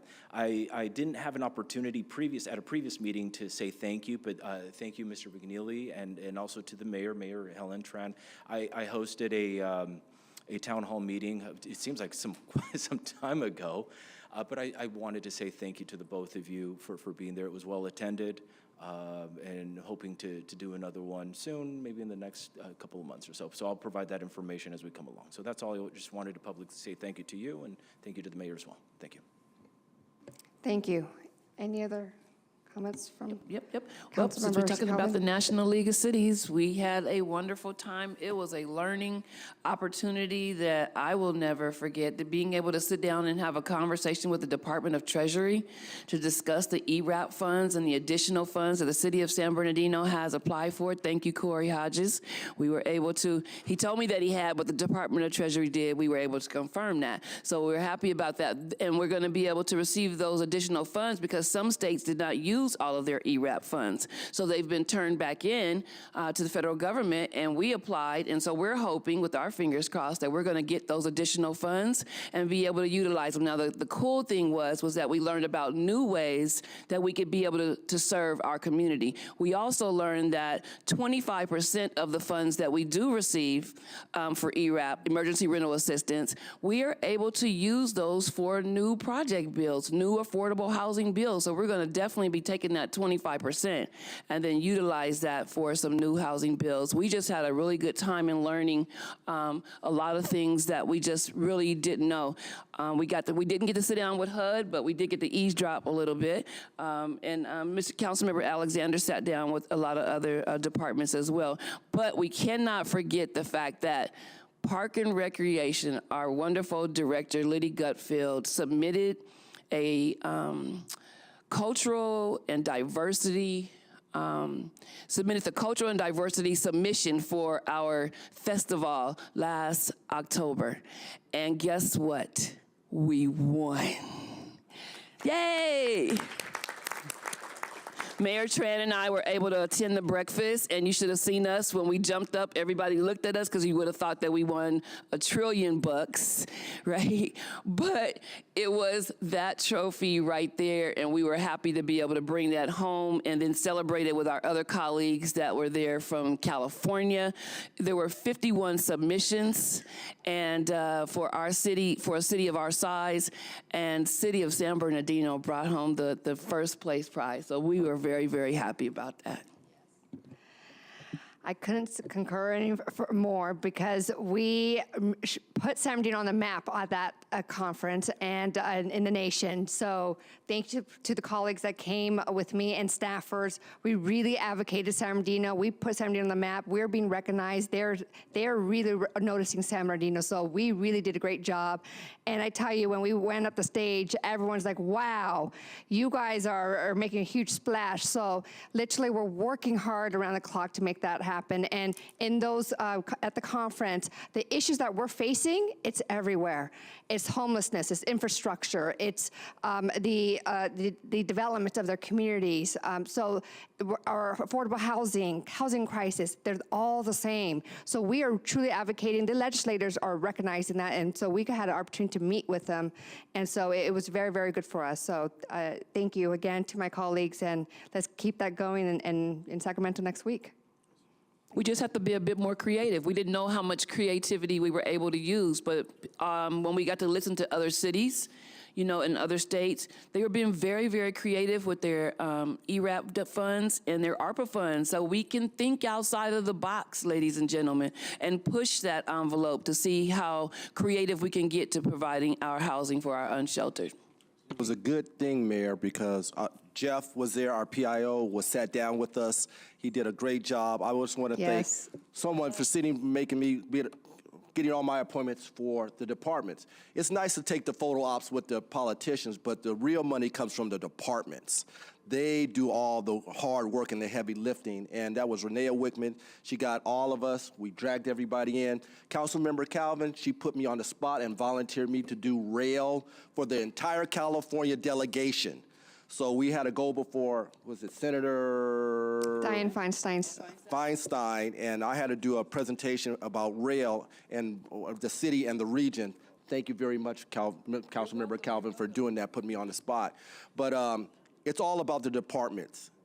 And I have a longer report, but I'll wait till next council meeting to give you a detailed report about exactly.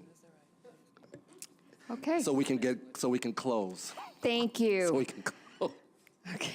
The meeting is, with no further comments, is adjourned at 10:23. The next joint regular meeting of the Mayor and City Council and the Mayor and City Council acting as the successor agency to the Redevelopment Agency will be held on April 19th, 2023 at the Feldheim Central Library located at 555 West 6th Street, San Bernardino, California, 92401. Closed session will begin at 5:30 p.m. and open session will begin at 7 p.m. Thank you, everyone, and have a good night.